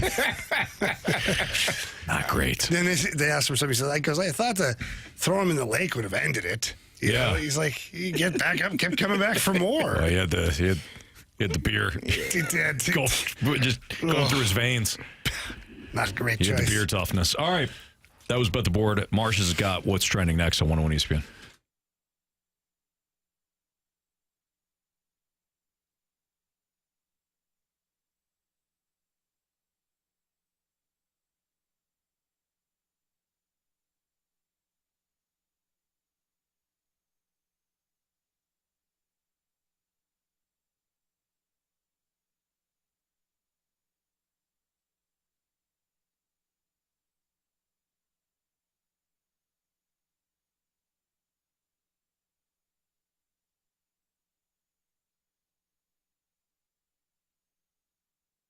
Well, we just did our Bet the Board picks for the Fast Lane, and if you go to Underdog Fantasy, you can also play the All-Star Game tonight. They've got various different, they got all kinds of sports. They've got WNBA, they got NBA Summer Leagues, they got PGA. They even have Counter-Strike when it comes to video games. Underdog's got it all, and they're one of the fastest growing sports game apps. You can play now right here in the state of Missouri. It's simple, fast, built for fans that want to test their sports knowledge. It's easy to play at Underdog. So, for example, tonight, if you look at the WNBA, Caitlin Clark has a point total of 16 and a half. You can choose higher on Caitlin Clark's points and maybe go higher also on Aaliyah Boston's point total if you want. How you want to build your picks, it's completely up to you at Underdog. But if your entry is correct, you can win up to 1,000 times your money, which means you can turn a single dollar into, obviously, 1,000 just by getting a few picks right. So download the Underdog app, sign up with my promo code Anthony, unlock that special offer of up to $1,000 in bonus cash when you make your first deposit again with promo code Anthony at Underdog Fantasy. Must be 18 plus and present in Missouri. Terms apply. See UnderdogFantasy.com/web/deposit-match-terms. Concerned with your play, call 1-800-GAMBLER or visit www.ncpgambling.org.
101 ESPN Sports Center.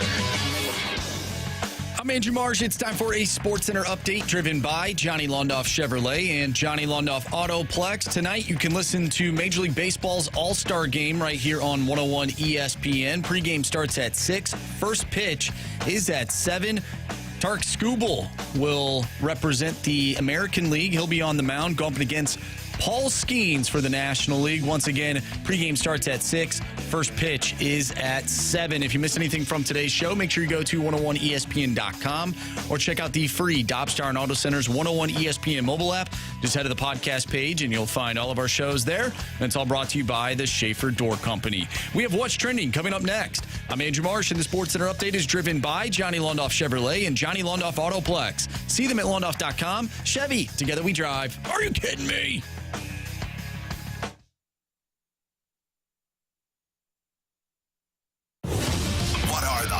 Topics in the sports world. What in the wide world of sports is going on here? It's time to find out with What's Trending, brought to you by Elite Comfort Experts. Heating and cooling with no gimmicks, just guarantees. EliteComfortExperts.com.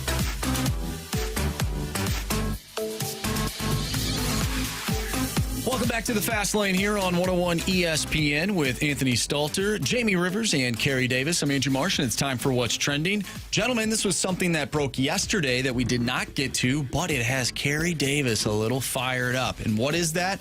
Well, former NFL quarterback Teddy Bridgewater, also known as Teddy Two Gloves, has been suspended from his position as a high school football coach in Miami for allegedly providing impermissible benefits to his players. Now, Carey, this is something that got you a little bit riled up. Yeah. What are your thoughts on what happened with Teddy Bridgewater? Well, any coach that coaches primarily at public schools, I'm sure private schools have to deal with it to some degree, but at public schools, you have kids that don't have rides, that don't eat, that don't have gear, that can't afford certain things. And if you're a former NFL player, a guy that made good money in his career, and you want to help these guys be the best version of themselves so that they can get recruited, so they can go to college for free or for a discounted price, then you help them do that. And if football is the vehicle that drives that force, that allows them to do that, you're doing everything you can possible to try to make that happen.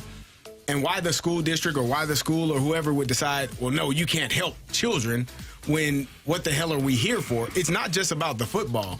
It's about putting these young men in the best, most advantageous spots that they can be in order to help them get out of that community, to go see the world, go see the country, go different parts all over the place.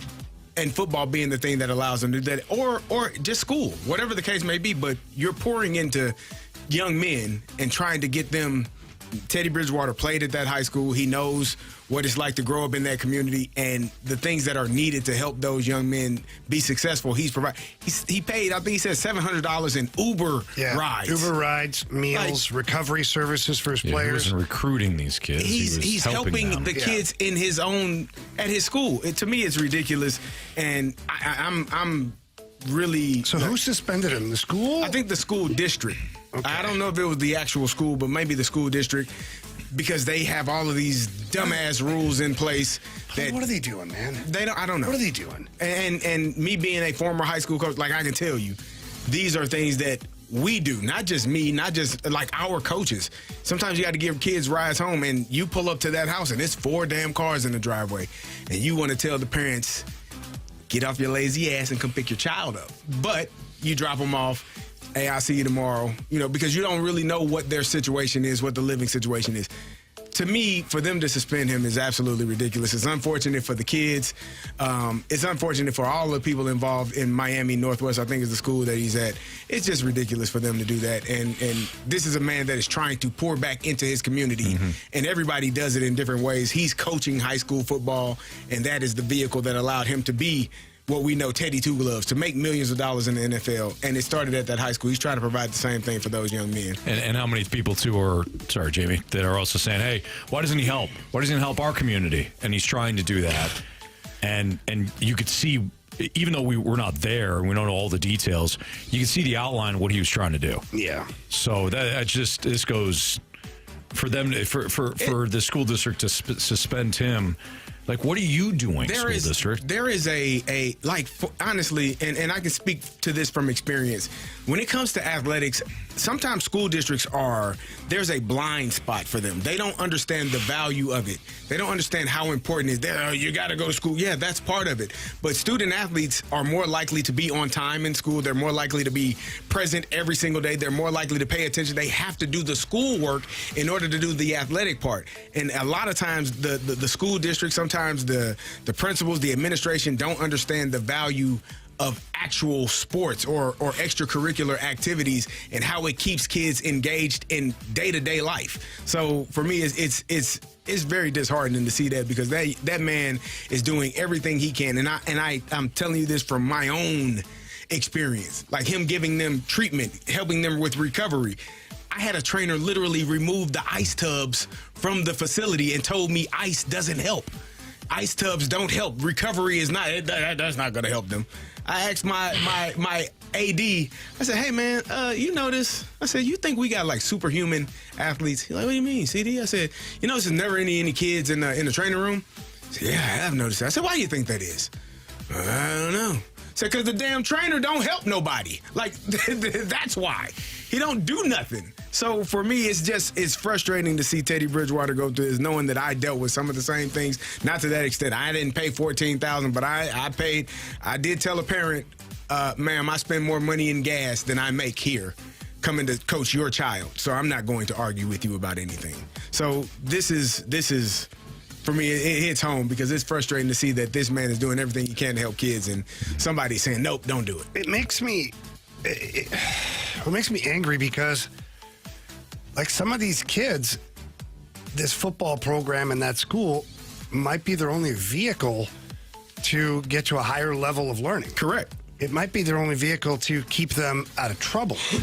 Like, if Teddy Bridgewater is the reason that some of these kids are showing up to practice and not goofing off with other kids in the area, and they're staying in shape, they're eating well, they're recovering, I mean, come on, what are we doing here, guys? Like, it's disappointing, to say the least. Well said, CD. It's Fastlane on 101 at ESPN. We're going to play Hot Take or Hot Garbage. So if you got a statement that you want to send in, Hot Take or Hot Garbage, please do. Air Comfort Service text line is 314-399-9646. We'll play, again, Hot Take, Hot Garbage next in the Fast Lane.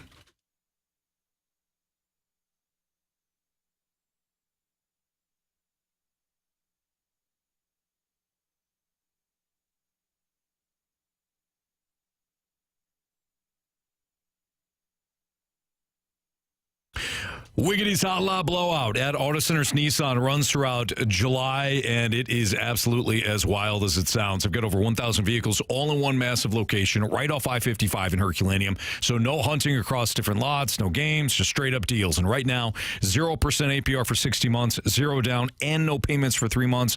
All available on the 2025 Nissan Rogue, Pathfinder, and Murano. All built right here in the USA. Speak from experience. Currently driving the 2025 Murano from Auto Centers Nissan. Love the ride. Love the redesigned interior and exterior. Sleek. Technology's user-friendly. I love everything about the Murano. But if that vehicle is kind of a crossover, if you need a little bit more space, understand that. We've got a family of 5, 3 kids, all young, all in sports. We love the third row for the Pathfinder. My wife's driving the Pathfinder. You're going to love it. You're going to love the deals. If you're looking for used cars, Auto Centers has 0 down and no payments for 3 months. And remember, at Auto Centers Nissan, every new vehicle comes with dealer pricing, a lifetime warranty, and a 30-day return promise. So get to Auto Centers Nissan in Herculaneum or visit AutoCentersNissan.com. Check out Wheaties Hot Lot Blowout.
take. So at Blues Reactor or Big Head Blues on Twitter, they tweeted that starting a new series inspired by the Fast Lane. That's us. Hot take or hot garbage? Number one, this jersey will be a top 10 most iconic Blues jersey when it's all said and done. And a picture of Jimmy Snuggerud. So we'll kick it off with that. Hot take or hot garbage? I have no choice but to say hot garbage at this point. I think Jimmy Snuggerud's a heck of a player, but most iconic, one of the most iconic, when you have players like Brett Hull, Bernie Federko, Al McInnes, Chris Pronger, maybe Alex Pietrangelo. That one's a little tough. Yeah, it's tough to get my head around 7 regular season games as could be the most number iconic jersey. Yeah, that's a tough one. Well, you're a fool. Obviously, it's a hot take, and Snuggerud's going to be around for a long time, and he is. He'll be one of the most iconic Blues after Blues win 3 cups in his tenure. Wow. I want to piggyback off that. Yay, sure, yeah. You know, Marsh, absolutely. You don't have to believe. You don't have to believe. I believe. How good is the Carbonneau kid going to be? Is he projected to be better than Snuggerud? No, I don't think so. He's different. He's bigger. He's a bigger, more power forward type guy. Okay. Is he like a Tom Wilson? Would you compare him to a Tom I Wilson? hope he is. That would be amazing. I don't know if I'm going to go quite there yet. But I don't know if he fights and things like that. I know he plays a rugged brand and he's got good hands and he's not afraid to get, the body into somebody. But he's 18 years old still. He'll be 19. And So you don't think Snuggy's going to be the greatest Blue ever? No, I don't. Okay. No. I think he's going to be a really good player, but to say he's going to be the greatest Blue ever, that's a tough one. Yeah. Hot garbage. With my man, Jamie. Marshy? 22, huh? Well, we got to look back at all the great number 22s out there. You had Kevin Clark. Shattenkirk. No, we're not talking about Emmett Smith. Did he change to 22 now officially? We're talking. Was that the number that was on there? 22? Yeah. He was 21 last year. I didn't see a Deion Sanders. I have not seen a press release that says he's changing his number, but he could be. Yeah. That would be weird. Maybe the Big Head Blues got the number wrong. He's showing a. I saw the tweet. Yeah, he was 21. That's right. Yeah. Who the hell is this? I don't know. That's maybe. Well, that changes everything. I can't imagine that Snuggy would change it that quickly. 21's a pretty good number. 21's a great number. Yeah. So we'll see. Wow. See, just based on that alone, it's got to be hot garbage. Well, now, we don't even know what number it is. I don't even know now. I was thinking 22. Ryan Suter was 22 last year, He right? was. So maybe that's why he wanted. Maybe he wanted 22 but couldn't get it. Maybe. That's gonna. Or maybe he never ever said he wanted 22, and we just put it on him. Could be an error on X. Who knows? This is terrible. All right, let's move on. Yeah. Okay. The Sun Launcher. Hot take or hot garbage? Busch Stadium will refill next year because John Mozeliak will finally be gone. Oh, that's a spicy That's a spicy Are meatball. the Cardinals in first place? No, sir. All right, no. I'm going to go with Hot hot garbage. But I like the take. By the way, the official Blues website has Jimmy Snuggerud at 21. So. Yeah. Wow, that's weird. Yeah. I looked for even an announcement or something. No, nothing. Yep. Go ahead there, CD. I cut you off. Sorry. Oh, that's all I had to say. Okay. Yeah. That's all I have to say about I that. don't think people even. I don't think anybody. You think anybody goes to the game wondering if John Mozeliak is there? No. They don't give a damn if John is there. Do you think They they'll wanna look? win. But hang on. So let me They play looking devil's. up is John here today? Now let me play devil's advocate here for a second. Not that they go to see John Mozeliak or not see him. Do you think there are people that don't go to Cardinals games, period, based on the fact that they hate what John Mozeliak has done? Possibly, but I think if the product is better, they wouldn't give a damn if. Yeah. I mean, I'm not disagreeing with you, but I do don't know think if that there's some people out there that are so spiteful that are like, as long as Mozeliak is, I'm never going to a Cardinals game again. Wow.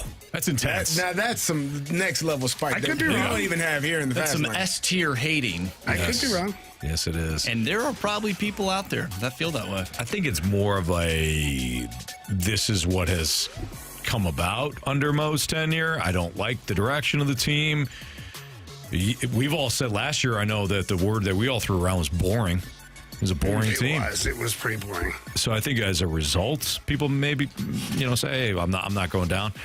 But him specifically, I don't know. I'm sure there is a person out there. It's probably 557 says absolutely. Okay, well, found him. The Sun Launcher says I am people. There you go. Wow. All right.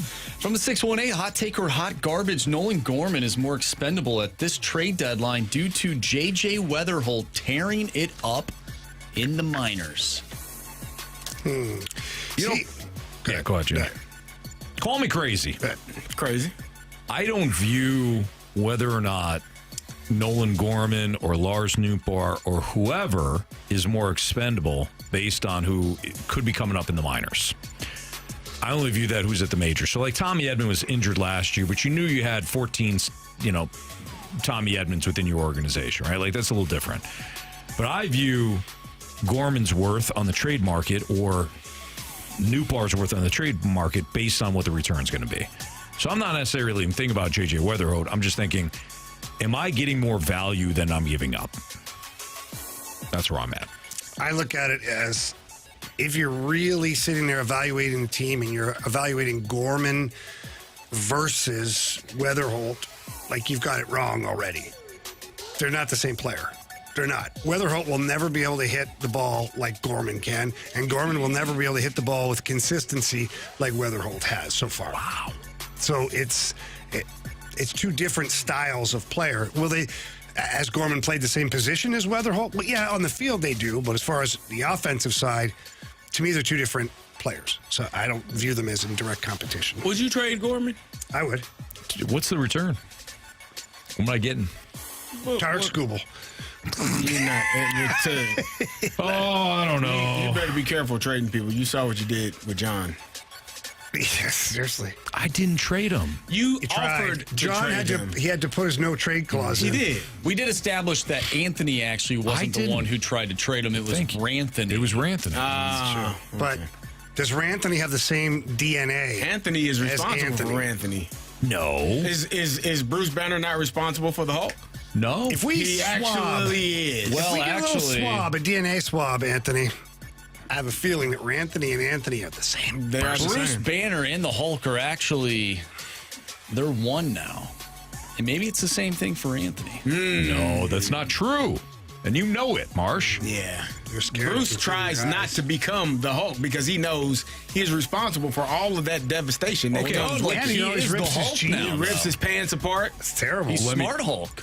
Must have had a whole closet full of jeans. Yeah. Let me ask, though. Do ask.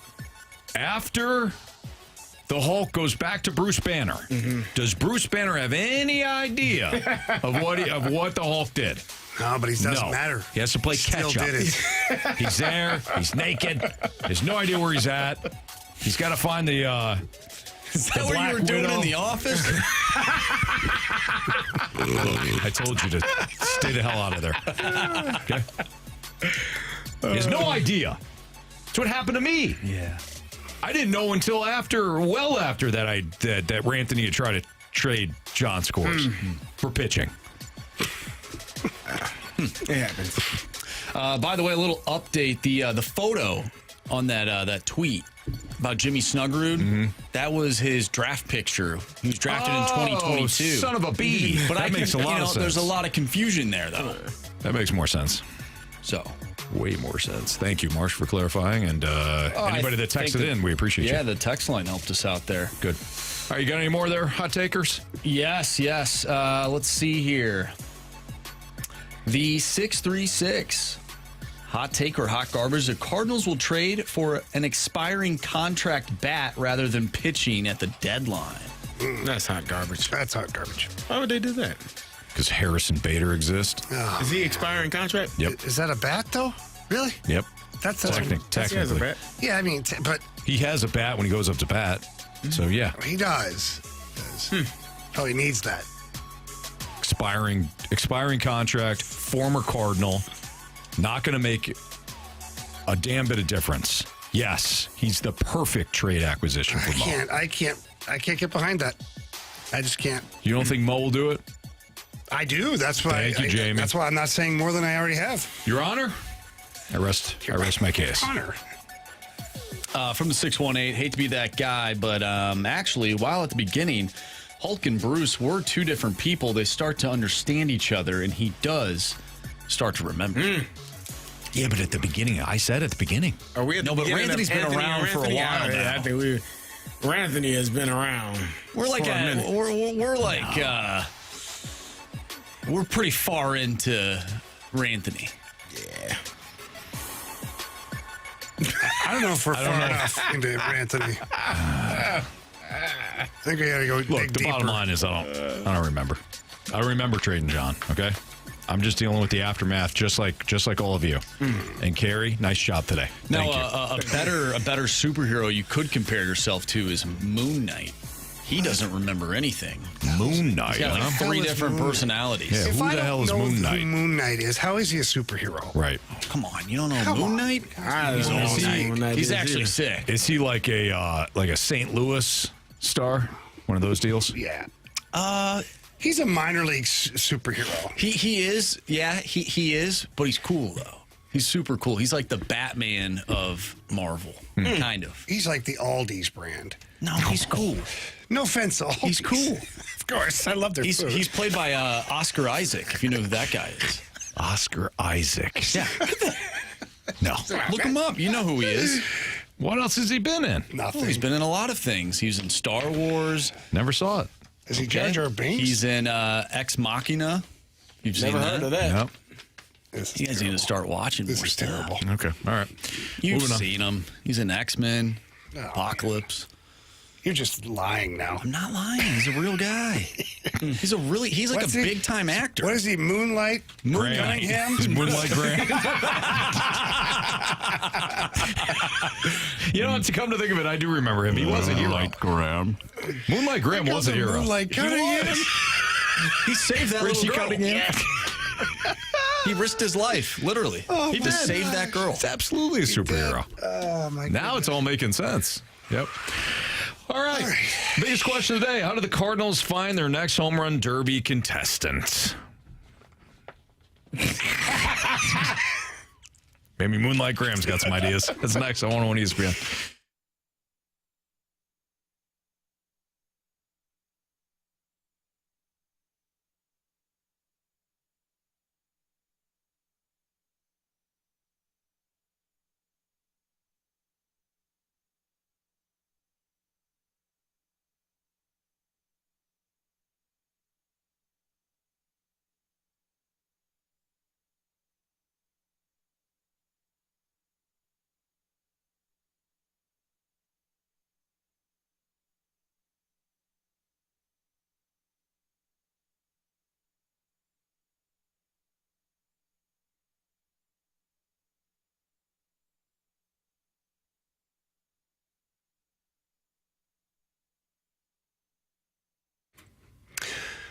Circus Sports, they have a bunch of amazing contests going on right now. In fact, you can register immediately up until September 6th at 2 p.m. You got to be in person at a Circus Sportsbook in Nevada. There's Las Vegas, Henderson, Sparks, Reno, all those locations.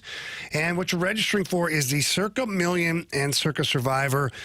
These contests combined have a purse of $21 million in guaranteed prizes.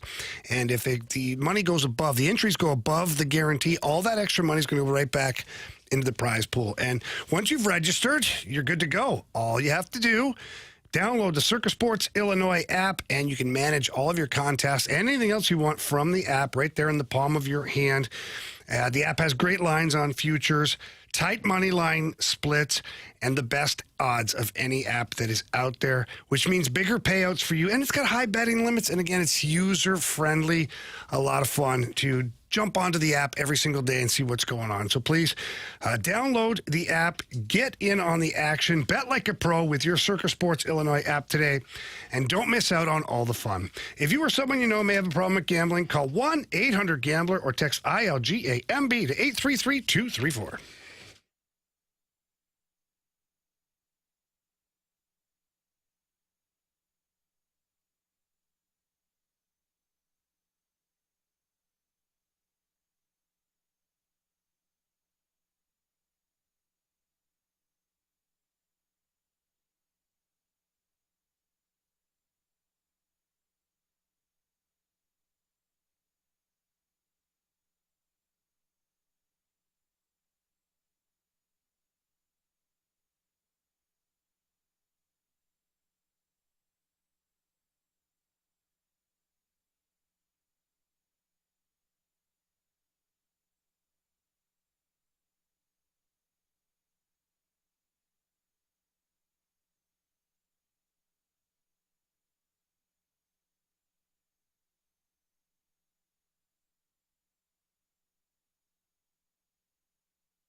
biggest question of the day, brought to you by Mentality. Our patients experience a 30% increase in testosterone levels. Reclaim your health at mentalityhealth.com/radio.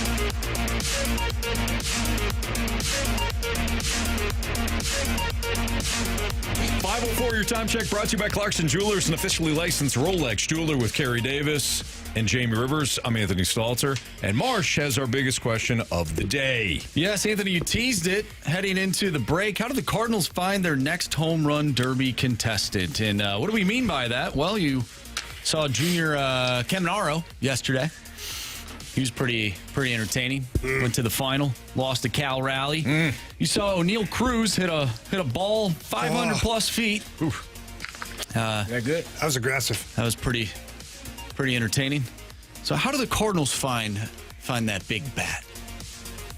What do they have to do? What is the best way for them to find someone that electric? Stockpile pitching. I know where you're going. Continue. Jamie, I feel like you and I are now, like, I've been driving this bus. Yeah. You're now, that's not a bus. Minivan. Driving this minivan, and now you're next to me. I don't need a minivan. And you're like, hey, That's a minivan. an RV. Souped up RV. There we go. All right, there we go. Now we're Got talking. him. So, Jamie, been driving this RV, and now you're right there next to me. Yeah. You and I felt that connection earlier in the show when we were talking about this. We did. It was a moment. Yep. Stockpile pitching so that way you're armed to get a Junior Caminero or an O'Neal Cruz. He did that already, and he hated it. Who did? Him. They traded for a Yeah, but bat. we got way They more. didn't now. have stockpile. They didn't have a You stockpile traded of for pitching. a bat. You did. He had 4 good guys. You traded 2 away. The other 2 but we just got got hurt. 10 right 4 now. good guys. The other 2 just got hurt. Oh, stop it. They did. Then you're not stockpiled. If the whole organization can fall apart because of Marcelo Zuna, then this is a problem. Okay? Then you didn't have enough pitching. You didn't stockpile enough pitching. You just piled it. Did. Okay? I'm talking about stockpiling pitching. What Steaming about pile. Don't you throw this back in my face. Steaming pile of pitching. what about the international draft? What? That's not an avenue. whoa, what are the- and first of all, we already got one. What is this? He's Okay, we got one good hitter out of the international draft. That's it. You don't need any You're more? good now. I would definitely look at the international I feel like draft. the Cardinals could maximize the international draft. Completely a lot untapped more. market. Completely untapped market. Ivan Herrera is the international market prize. Hey, look how that's turned out. Pretty good. Yeah, when he's He might healthy. be there. Best hitter. The great hitter. Got to stay healthy. Hell of a DH. Yes, he is. I agree. But the Cardinals, these other teams, they find these guys. A lot of them are in the international draft. Yes. Yes. The Cardinals aren't doing that I'm as wondering much if the as Cardinals- the other teams are at a good level. I'm wondering if the Cardinals even have scouts in some of these places. Oh, come on. You heard last summer Jamie. how they're pouring more resources into their scouting. And the one guy they've had traveling around the Dominican and all those other places, Yeah. He's doing a great job. they're going to give him another the guy. best he can do. They're going to give him another guy. Protege. Honestly, if you're the Cardinals, I look at every roster in Major League Baseball. Every roster has a number of international players that are usually pretty darn good. And the Cardinals have got Herrera. Now, I know they've got the catchers, and Poso and Paez, I know Contreras, but like, That's it. but, And Fermin. But, yeah, see, Hey, he hit a home run the other day. He did. But that's my thing, guys. It's not like they have their junior Caminero. They've got Pedro Paez or Yoel Poso, which I like him. He swings at everything. He's fun to watch, but it's not my Jamie, idea. what are you saying? I don't feel like you. What? I don't know how you said it. I just Carey, I feel want like more. I mean, For my international guys, I want more. okay. How about just anybody? I don't care where they come from. They're not going to do that. No. Gorman is your home run you're back on derby hitter. You're gonna trade him away. This guy. So you can stockpile more 2 pitching. years of wanting to trade friggin' Gorman. 2 years, this guy. And now he's like, you guys are going to trade him. No, I think you should have traded him a while ago. 2 years. I thought you were on board with our pitching plan. I am on board, but you just there's a text said, where did it go? Said, I'll find it. Oh. Stockpile pitching, trade for Ozuna. Brilliant, Anthony. That's from Long Dong Silver. Who clearly can't listen. That sounds like rinse and repeat.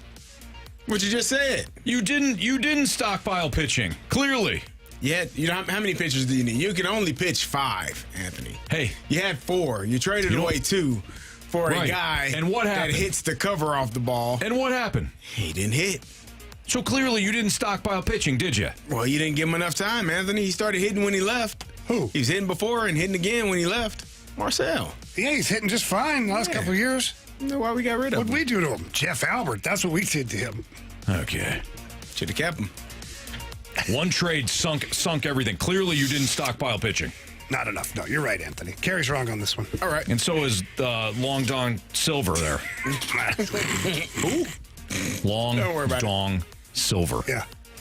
Is that someone's name on the text line? Yep. Yeah. Oh. He was in movies before. I don't know. No, he was. Maybe not this particular one. Marshy, you don't worry about I wouldn't Google it on your work computer. Picking up what you're putting down. Yeah. Oh, yeah. New York chiming in, as always, criticizing us. Three of the top 10 prospects signed internationally. Rivers hasn't looked at the top 30 prospects at all. What Jamie's been talking about is missing in the international market for years. It's not just about what they have in the prospect pool right now. You have no idea who's gonna, and you know that too, NY. You're a smart guy or girl. He's just you're incredibly smart. They're mad at me. They want their pound of flesh. It's fine. You are incredibly smart, New York. Dad. NY, I've seen your thoughts. Incredibly smart. You know what the context was that Jamie was trying to prove there. What's going on, NY? What's going on in your world, man? Why are you mad? Just mad. Why are you mad at us? It's fine. You peek in, you lob a couple of shots at it. What's going on, pal? If that's We're here for you. If that's what NY needs, then I'm here for it. Fine. No. I want to know what's going on with NY. Anthony's revving up. Because if we get to the bottom of it, we could certainly help somebody, like Teddy Bridgewater. Now we'll get suspended for it, trouble but for that. Yeah. But still, sometimes doing the right thing is never the wrong thing. Now that I agree with. You know what I mean? Mm-hmm. So whatever's truly bothering you, NY, let it out, brother. I want to give NY sister. a virtual hug. Yeah, we all do. Ready? There we go. There you go. That's for you. Now, Marsh, you're going to say something? Yeah, I was going to say, Ranthony is Anthony, but mad or mean or I don't. It's a very good question. What are you talking about? Emotional. Ranthony is he's Anthony. Unstable. Who is sarcastic Anthony? Is that just Anthony? No, that's just Anthony. Oh, that's Anthony. Yeah. Clearly, you all agree because you both said it. You all said it at the same time. I mean, that is unaltered. Yeah. No alcohol. Unaltered Stalter. Anthony. Yeah, what's unaltered Stalter. Thomas, right? Yeah. Thomas? Yes. That might be Thomas. That's Thomas? Yeah. All right. The sarcastic one. Anthony is spite. A lot going on here. Anthony is spite. Yeah. Is that Anthony or is that Ranthony? No, Ranthony is full on rage. That's why the R is there. Frick James says Ranthony is the Winter Soldier when he was evil. I'm with you there. Okay. That's a great call. New York says not mad at all. Oh, LOL. good. Wow. Oh, good. He's not mad. He put the LOL on there, so. No, that could be a crab sandwich. No. He's laughing with all of us. He must have appreciated the hug. Or she. I don't know. NY is. Could be anything. I don't care. Hug's a hug, Anthony. Damn right. Hands for a pie. Come on. Yeah. I agree. You're like the Winter Soldier, but under hypnosis. Yes, exactly. You start saying all these different code words like pitching. Well, that was Carey earlier. What, a pitching lab? Kirk, Cousins. Oh, yeah. What's another good one? You just start saying those words and you just start. Well, if you don't have somebody else. Yeah, if you don't have pitching, I get a little upset. You've been upset with the Cardinals for years then. Yes, I have. You're happy now. So you know what I realized today? I took my vacation. I came back. Yeah. You actually had a really good weekend. Like you were excited about the Cardinals draft picks. You came in. I was excited. You may have turned the corner. You forgave Kirky Cousins for being a bad guy when you realized he's actually a great guy. Well, I never called him a bad guy. I thought he was a bad teammate. No, what I said was he was a selfish teammate. Grand theft. That I did. Yeah. But only because I meant it. He said he's worse than Chiefsaholic. Well, you know why he's in such a good mood? He saw Frozen at the Muni. He did. Yeah. He loves musicals. So shout out to it was a musical. Frozen. You enjoyed it? Shout out to He's saying along. Yes, I enjoyed it. Can I give this shout out or not? Yeah, go ahead. Sorry. So our dear friends, their daughter, Madison, is in the ensemble of Frozen. So we took the kids and we went to see Madison. How old is Madison? She did fantastic. I think she's 10 or 11. That's awesome. Yeah, she did great. Awesome. Absolutely. It's her first Muni appearance. That was awesome. So well done, Madison. What's your favorite song? Yeah. That's a big venue for your first little appearance. Yeah. Good for her. It was outstanding. Yeah. She did great. Favorite song? From Frozen? Yeah.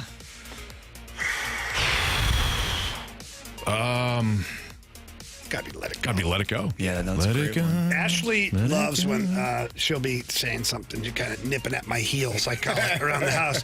And I'm like, hey, Elsa, let it go. I'm sure that Now, did that fires her up. No, she loves it. Good. Hard to keep her off me after that. Yeah. How did With a knife. In a stabbing motion. Did they have an actual snowman playing Olaf? How did that work in the St. Louis summer heat? So they had it's a good question. They had a freezer really good on question. stage. No, they had an actor. Oh. That was like a puppeteer. Gotcha. Why wouldn't they just put a guy in like a snowman suit? I don't know, because they Probably did that too for hot. Olaf. Yeah. Or not Olaf, Sven, the reindeer. Yeah. They had two guys playing. How hot was it that night? It wasn't as bad as it could have been. It was hot, but it was Saturday night. It wasn't that bad. That would get a little hot. A little sticky. Hey, you got to sacrifice your profession, too, you know? You're darn right, yeah.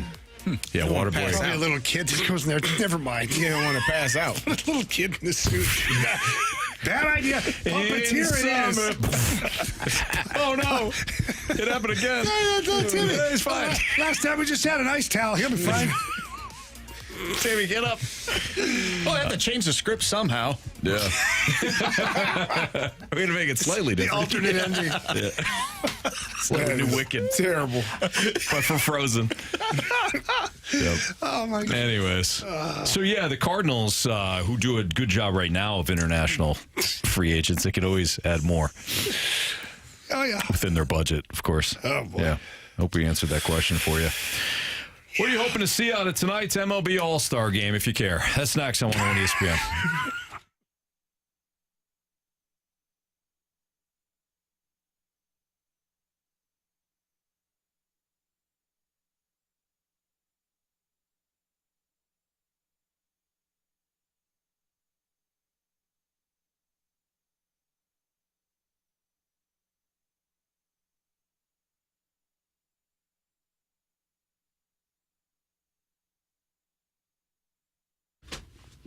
You ever thought about a long-term investment that offers you steady returns, long-term growth, without the hassles of watching the stock market where you're stressed out every day?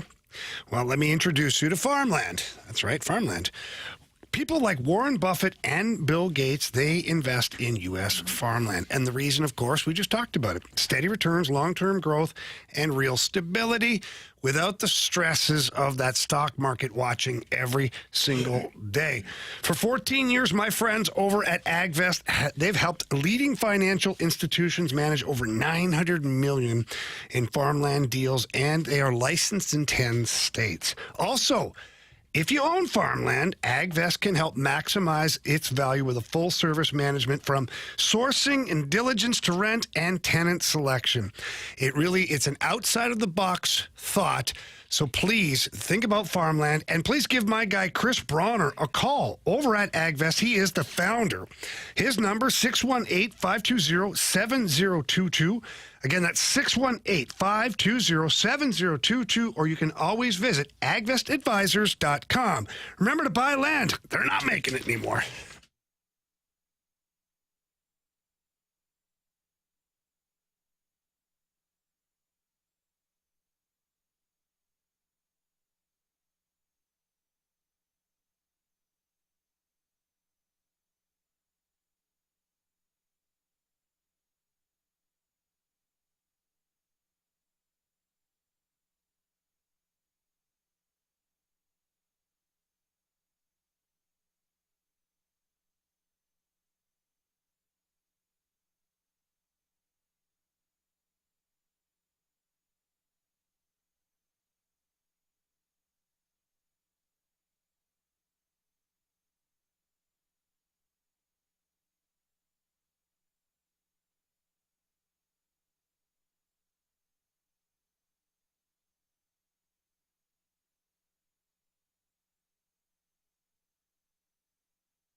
Tonight we've got the MLB All-Star Game pregame 6 o'clock. First pitch 7 o'clock. And I want to throw this at Marsh because Marsh, I still believe, is a big believer in the MLB All-Star Game. What are you hoping to see tonight? One, I'm hoping to see a close game. I don't want it to be some blowout type of game, but I really want to see Brendan Donovan and how he represents the Cardinals. I hope that he has a really good game just because I feel like we're in that mode right now heading into the All-Star break. We're kind of down in the dumps a little bit. The Cardinals have not been playing good baseball. But I think Brendan Donovan showing up and showing out in front of everybody who's watching, the entire nation, plus the city of Toronto. I think that's good. I want to see Brendan Donovan have a special moment at the All-Star game because I think he deserves it. Okay. All right. Carey. Just good baseball. We talked about it in the office that the MLB All-Star Game is the only real All-Star Game left of the Big Four. And so for me, just seeing a good game, watching the stars be stars, and hopefully we get to see some good baseball. I just want to see fun. Just have fun. Yeah. Say it, Jamie. Say what you truly think. I really don't care. There it is. Yep. I just don't care, guys. Like, I'm happy for these guys to be selected as the best players in baseball, but like at no point does it even interest me to like be emotionally involved in this. Now I will be cheering for the National League team because I have my bet and bet the board. But when I watch the All-Star Game, I just want to see great players do great things. I want to see Shohei Ohtani go yard. I want to see Paul Skeens strike guys out. Like I want to see The Miz. I'm curious to see The Miz in the All-Star Game. Yeah. See what that looks like. That's the kind of stuff I look for. Yeah, I kind of hope The Miz shoves, even though he's a dirty Milwaukee Brewer. I want to see him shove. Yeah, like 9 pitches. Yeah. 3 strikeouts. And then stand there, Russell Crowe style. Are you not entertained? That would be fantastic. That would be awesome. Like that, I'm kind of in for that. Like, oh, you didn't think I should be here, huh? 9 pitches, 3 set down, boom, right in a row. Walk off the field just in disgust, waving back. This is too easy. You guys are no good. Yeah. So that's kind of what I'm hoping for tonight. Now, Carey, you do bring up a good point. I do think this is the last of the Big Four All-Star games. It's the only one that. That's the only one that actually, like the NBA's, let's be honest, it's a shoot-around for a night. Terrible. The NFL doesn't even have a game now, which I don't think anybody really cares about. And the NHL is basically a shootout. Yeah, it's not great. And I'm not blaming any of the leagues for not having, real games. I do. Oh. I blame the players. Carey. Nobody wants to compete anymore. Especially basketball. Like, I watch these basketball players. They play so hard. They got load management in to the worry summer. about. And then they go out there and they do that. It is ridiculous. Sad. Football, I kind of get it. It's a dangerous sport. But it's football. You're a football player. Play the damn game. You're supposed to hit people. People get hit. But it's tough, right? Like, I'm with you, Carey. Now, to be completely honest and not mean to you or I, but we were never all-stars, right? True. So we never had the choice of competing at 100% or 50% or not electing not to go. But imagine for some of these guys, like, the risk of being injured just doesn't outweigh anything else. Like, they get nothing for it. Even if they get they used to write that in there, the Pro Bowl game, you get a bonus. The NHL All-Star Game, you get a bonus. Right. But it was like $100,000. It's a lot of money. But $100,000 to a player that's making $12 million is not a lot of money. It's not worth being injured for 4 to 6 weeks, or even worse, maybe. So the contact sports, like football and hockey in particular, I think they really have to figure out something different, something new, something engaging for the fans. For basketball, like, they can do their 150 to 135 game. Like, whatever, man. Like, do your thing. Like, I don't want them twisting ankles either, or blowing out a knee or an Achilles for that matter. Yeah. And baseball really is the one that they can get after it. As long as nobody gets, like, hit by a pitch or something like that, like, yeah, get after it. Yeah. So, yeah, I mean, baseball I don't think has to change much. The other three, it's a little more difficult. You can make it fun, too. I saw a video the other day. Randy Johnson threw a ball behind Larry Walker. So Larry Walker then switched to the right side, turned his helmet around for one pitch. Like, that was funny. Like, that's a moment. I hope we get a moment like that Torrey tonight. Hunter when he robbed Barry Bonds, and Barry Bonds went out to second and lifted him up. Tried to body slam him. That stuff's fun. Like, you want to see that in the All-Star game, but you also want to see a competitive game, too. Yeah. Now, it is somewhat difficult because these pitchers are going basically one inning, and they're just throwing gas. Yeah. So it is tough in that instance. So you just said something. So Splashback Deuce, I'm with him on this. It's a weird thing. You want the awesome pitchers to pitch awesome, but you don't want to see a pitcher's duel. No. He's right. He's absolutely right. Because I was thinking that, a good, clean game. All right, well, Yeah. pitcher's duel, I'm fine with. I enjoy a good pitcher's duel in the playoffs. I don't know if I wanted it as the Midsummer Classic. You want to see home runs. You want to see hits. Yeah. I want to see hits, runs, RBI, stolen bases. All of those. All of that. I want to see a high WRC plus, Carey. Okay. On an elevated war. Elevated war. Yeah, that's and an average BABIP. Analytics for me. Then they can figure out who won the game on how far the home run went based on StatCast. Don't bring that up. Marsh gets upset. So Carey and I don't always agree when it comes to the NFL and football takes. Not football like X's and O's, but just like NFL opinions. What do you think, Carey, about we agree, 10% of the time? Yeah, maybe less. Yeah. 7% of the time. Carey and I agree on football takes. But Carey and I sat in the office and we went over this list that ESPN.com put together. And almost every list, almost every team, we're like, what the fast lane is this? This is garbage. I'll tell you what it is next on 101 ESPN.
I always love the real life examples that our guy Stewie gives us when it comes to helping clients out. Jamie, we got our guy Stewie on the line right now. Now, Stewie, I don't know if I've ever heard of this. Somebody closed on a home and actually got money back?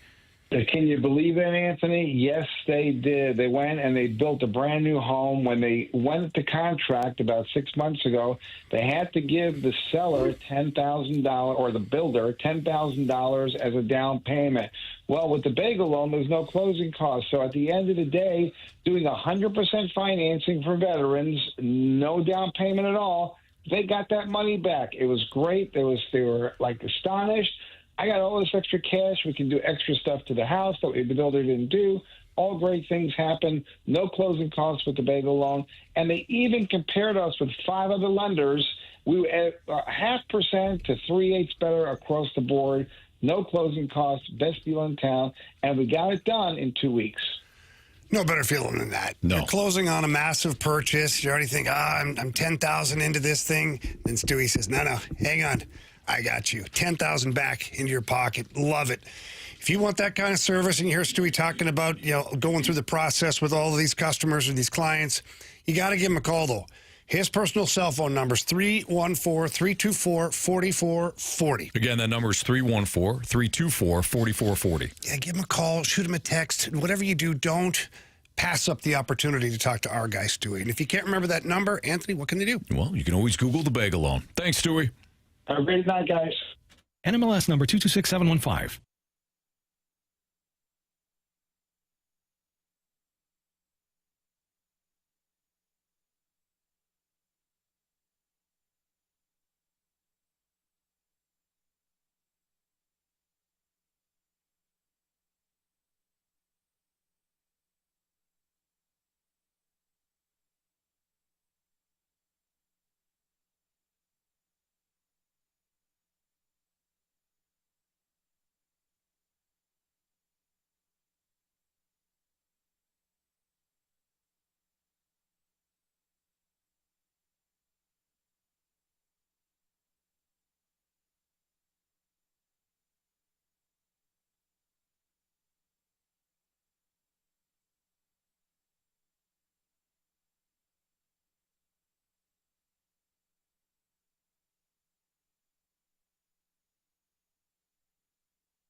For over 2 decades, E&B Granite has been St. Louis's trusted name for kitchen, bathroom, and outdoor space renovations that are guaranteed to bring new life into your living spaces. Their skilled team will provide you with personalized customer service, fast turnaround times, and prices you won't find with big box stores. Support local and schedule free consultation at enbgranite.com or call them at 314-645-9300, or better yet, stop by the showroom and explore their massive inventory. Again, that's enbgranite.com.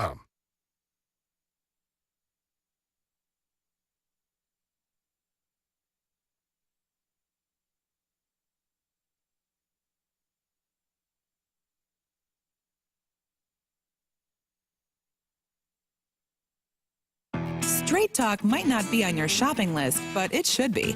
Next time you're grabbing some milk off the shelf at your local Walmart, stop by the Straight Talk aisle and switch to real unlimited data. It's quick and convenient. It won't even take up room in your cart.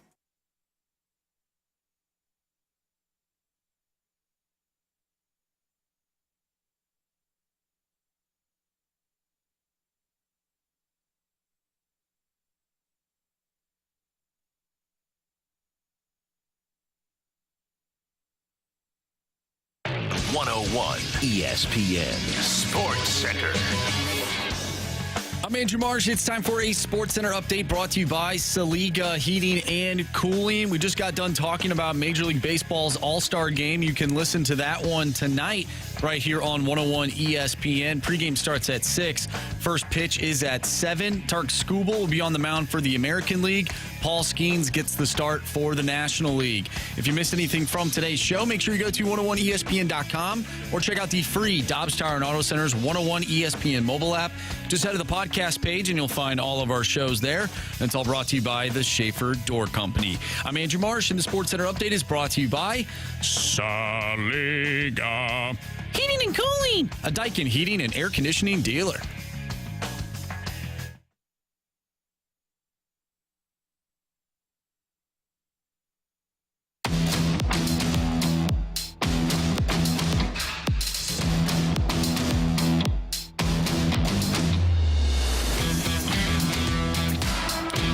ESPN.com released the ranking of the best NFL teams since 2000, the top 25 over the past 25 years. Carey and I were actually scrolling through this list together in pre-show.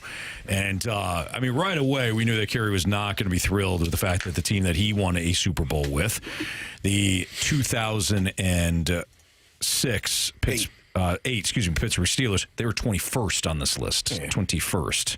You guys went 15-4 overall, and obviously beat the Cardinals and Kurt Warner in the Super Bowl. Beat the Ravens 3 times. Yep. Yeah. What the hell is this? So that was 21st. Right away, though, the one that you and I were like, come again? Was the 2022 Buffalo Bills. Yeah. Right. Jamie, your favorite Buffalo Bills memory from the 2022 season. Marshy, go ahead, play along as well. Thank you. 2022. What'd they do in 2022? Oh, I'll tell you, they got trucked by the Cincinnati Bengals in the divisional round. Wasn't it at home? Oh, yeah, that was it. Oh, yeah. That was absolutely a home game. They got routed. Remember, they got pushed around, physically abused. Yeah, that's the best team. That's one of the best teams. Top 25 teams. Thought that was weird. They didn't even make it to a championship game. So that was a strange one. Care to any other ones that you felt were odd? That one was the oddest, I thought. Like the Panthers in 2015, that team's on it. They were 19th. I thought they should be a little higher. A lot higher. They lost one game in the regular season and then lost in the Super Bowl to the Broncos. Right. Here's one. The 2023 Baltimore Ravens. At 18. They're at 18. So they were ahead of the Panthers team that almost went undefeated in the regular season and lost in the Super Bowl. The 2023 Ravens team was a team that lost at home the AFC title game at home to the Chiefs. Yep. It's weird. So quite frankly, I like the Ravens team more last year than the 2023 version. I was wondering, they're going off of the percentile and the offensive and defensive percentile where they were ranked. I just thought it was a weird list. They had the the Eagles team that was The Nick Foles Eagles. The Nick Foles Eagles, and they were like top 10, if I'm not mistaken. They were, I'll tell you in a second here. Because that one confused as well. They were number 5. The Nick Foles Eagles were 5. Led by Carson Wentz for most of the season. Yeah. Okay. And they beat the Patriots. And the one that should have lost to, and I'm not just saying this because I'm a Falcons fan, they should have lost in the divisional round. To? The Falcons. Yeah. They're at the doorstep. The Falcons were inside the 5, and the Eagles had one stand. Nick Foles played garbage. Mm-hmm. He completed a pass in which he threw the ball right to a defender, and the defender was so surprised it went off his leg and right to a receiver. That was the Super Bowl where Tom Brady threw for 500 yards. That's correct. And lost. They lost. That's like, correct. Nobody was playing defense in that game whatsoever. If you're wondering where the St. Louis Rams ranked, they were in the top 10. 2001 Rams team. Not even the other. 2001 Rams team, The one that 16 lost and to 3. Patriots. Yes, they're at 10. The 99 Rams weren't on. Were they on the list? No, because it's since 2000. Oh, since 2000. Yeah, so they just missed the cut. Gotcha. Yeah. Like some of these are like the Buccaneers in 2002. They're 6. I like that team. Yeah, that team had that team was defensive led. They had like 3 or 4 Hall of Famers and should have another one. They had 3 for sure: Derek Brooks, Warren Sapp, Rondé, John Lynch, and they should have another. Simeon Rice should be another one as well. That defense was outstanding. 2004 Patriots were number 3. That was the team that beat the Eagles 24-21. The Donovan McNabb T.O. Eagles. The number 1 team, this one makes sense. There's really no disputing it. Even though they lost 17-14 to the Giants in the Super Bowl, it's the 2007 Patriots. That was one of the best that teams. one, okay. We got smoked by that team in New England that year. Every team got smoked by New England. It was rough. We turned on the film, and it looked like we were playing with 10 guys on defense because the safety was so far off the film you couldn't even find them. And it didn't matter, Anthony. Was that the team that Tom Brady went after the corner? That He was going after our smack? safety. Yeah. Anthony it was Smith. safety. Yeah. Syracuse? Yeah. Was Anthony Smith from Syracuse? Yeah. Rough. Tough time. The 2024 Eagles, number 4. Yeah. I'm not mad good. at that. I'm good with that. I like that That was team. last year's Eagles. And number 2 was the Seahawks, the team that beat the Broncos 43-8. I got no issue with that.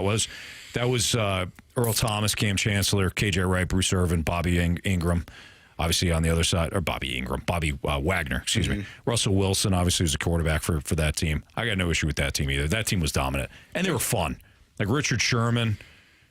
That team, the Legion of Boom was fun. What about this Kansas City Chiefs team that's number 9? I was just looking at that. 2019 team. That team, defensively, that's the team that beat the 49ers in the Super Bowl. And halfway through the year, they were talking about Spags being fired because the defense was suspect. Yeah, they were terrible on defense. Found a way to win. I was just watching a play from that. That was when, who was it? Brock Purdy missed, not Brock Purdy, Garoppolo missed Emmanuel Sanders on a post for a touchdown. Wide open. Was the Rams team that lost to the? Did we already say that? Rams that 10. lost to the Patriots. They're number 10. The Jared Goff Rams. Oh no. That team was really good too. Yeah, they were. Are they even on that list? I don't think so. Yes, 20. They're dead last. They're 25th. Sorry, they're 25th. They're not dead But last. that They're 25th. that team wasn't as good as the Bills or the Ravens. I That didn't completely even agree. make the That Super team Bowl? was better. Yeah. Like that Bills team and that Ravens team on there, like the Ravens, at least they made it to the conference championship game. That Bills team was a divisional opponent that they lost to at home. Like that was. I'm a Rams hater. I'm a Rams hater. Don't get me that wrong. team lit it That up. team was a really good team, and it took Bill Belichick to do whatever he did to hold them to 3 points in the Super Bowl. You know who really was one of the architects of that? Brian Flores. Your guy, Brian Flores. That's my guy, yeah. Quick question here. Not Ed Donato. At number 13 is the Baltimore Ravens in 2000. Great defense, but are they the 13th best team? Like that's with Trent Dilfer. Like that's tough, that's right? a historic defense. They are like the best defense, and a really in terms of like rush yards, pass yards, points allowed. That's not team. That was a defense. But that defense brought them to the party. I just think that's. You know that one is tough because I'm with Carey. It's historically great defense, but Jamie, I see your point. I also wonder if Brian Billick would have ran the ball more with Jamal Lewis throughout the year. Because remember, he was pass heavy. Yeah. He had an older Shannon Sharp and not much else in the wide receiver, and he was throwing it every down. And finally, the veterans went to him like, "Hey, we're going to strangle you and leave you in a back alley of the dirtiest area we can find if you don't start running the ball with Jamal Lewis." And he goes, "All right, you guys are funny. I'll start running it." And they started winning. Anyways, not a fan of the list. All right, it's Fast on 101 at ESPN. We will wrap up the show next, tell you what we learned, and 3 stars of the day, all that fun stuff next on 101 ESPN.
you missed anything today in the Fast Lane, you can always download the podcast available at 101ESPN.com or via the Dobbs Tire and Auto Center's 101 ESPN mobile app. All the podcasts, of course, brought to you by Schaefer Door Company. Time to find out what everybody learned today. Starting off with Gary Davis, who is freshly back from vacay. I learned that even with a torpedo bat, Jazz Chisholm is not a good choice for the home run derby. No. Don't know why the hell I would pick that. We were I should've surprised, picked too. Different, yeah. A little shocking. I just thought it was the Pittsburgh connection. Yeah. Is he from Pittsburgh? He played there? Nope. What the hell? He's a Yankee. The hell? He's a Marlin. Play for the Pirates? Yep. Were you thinking of O'Neal Cruz? No, I was just screwing around. Okay. That's Staltering it. Fair enough. Maybe he's from Pittsburgh. Jamie, what did you learn today? I learned today that, man, would I be lost in a football huddle.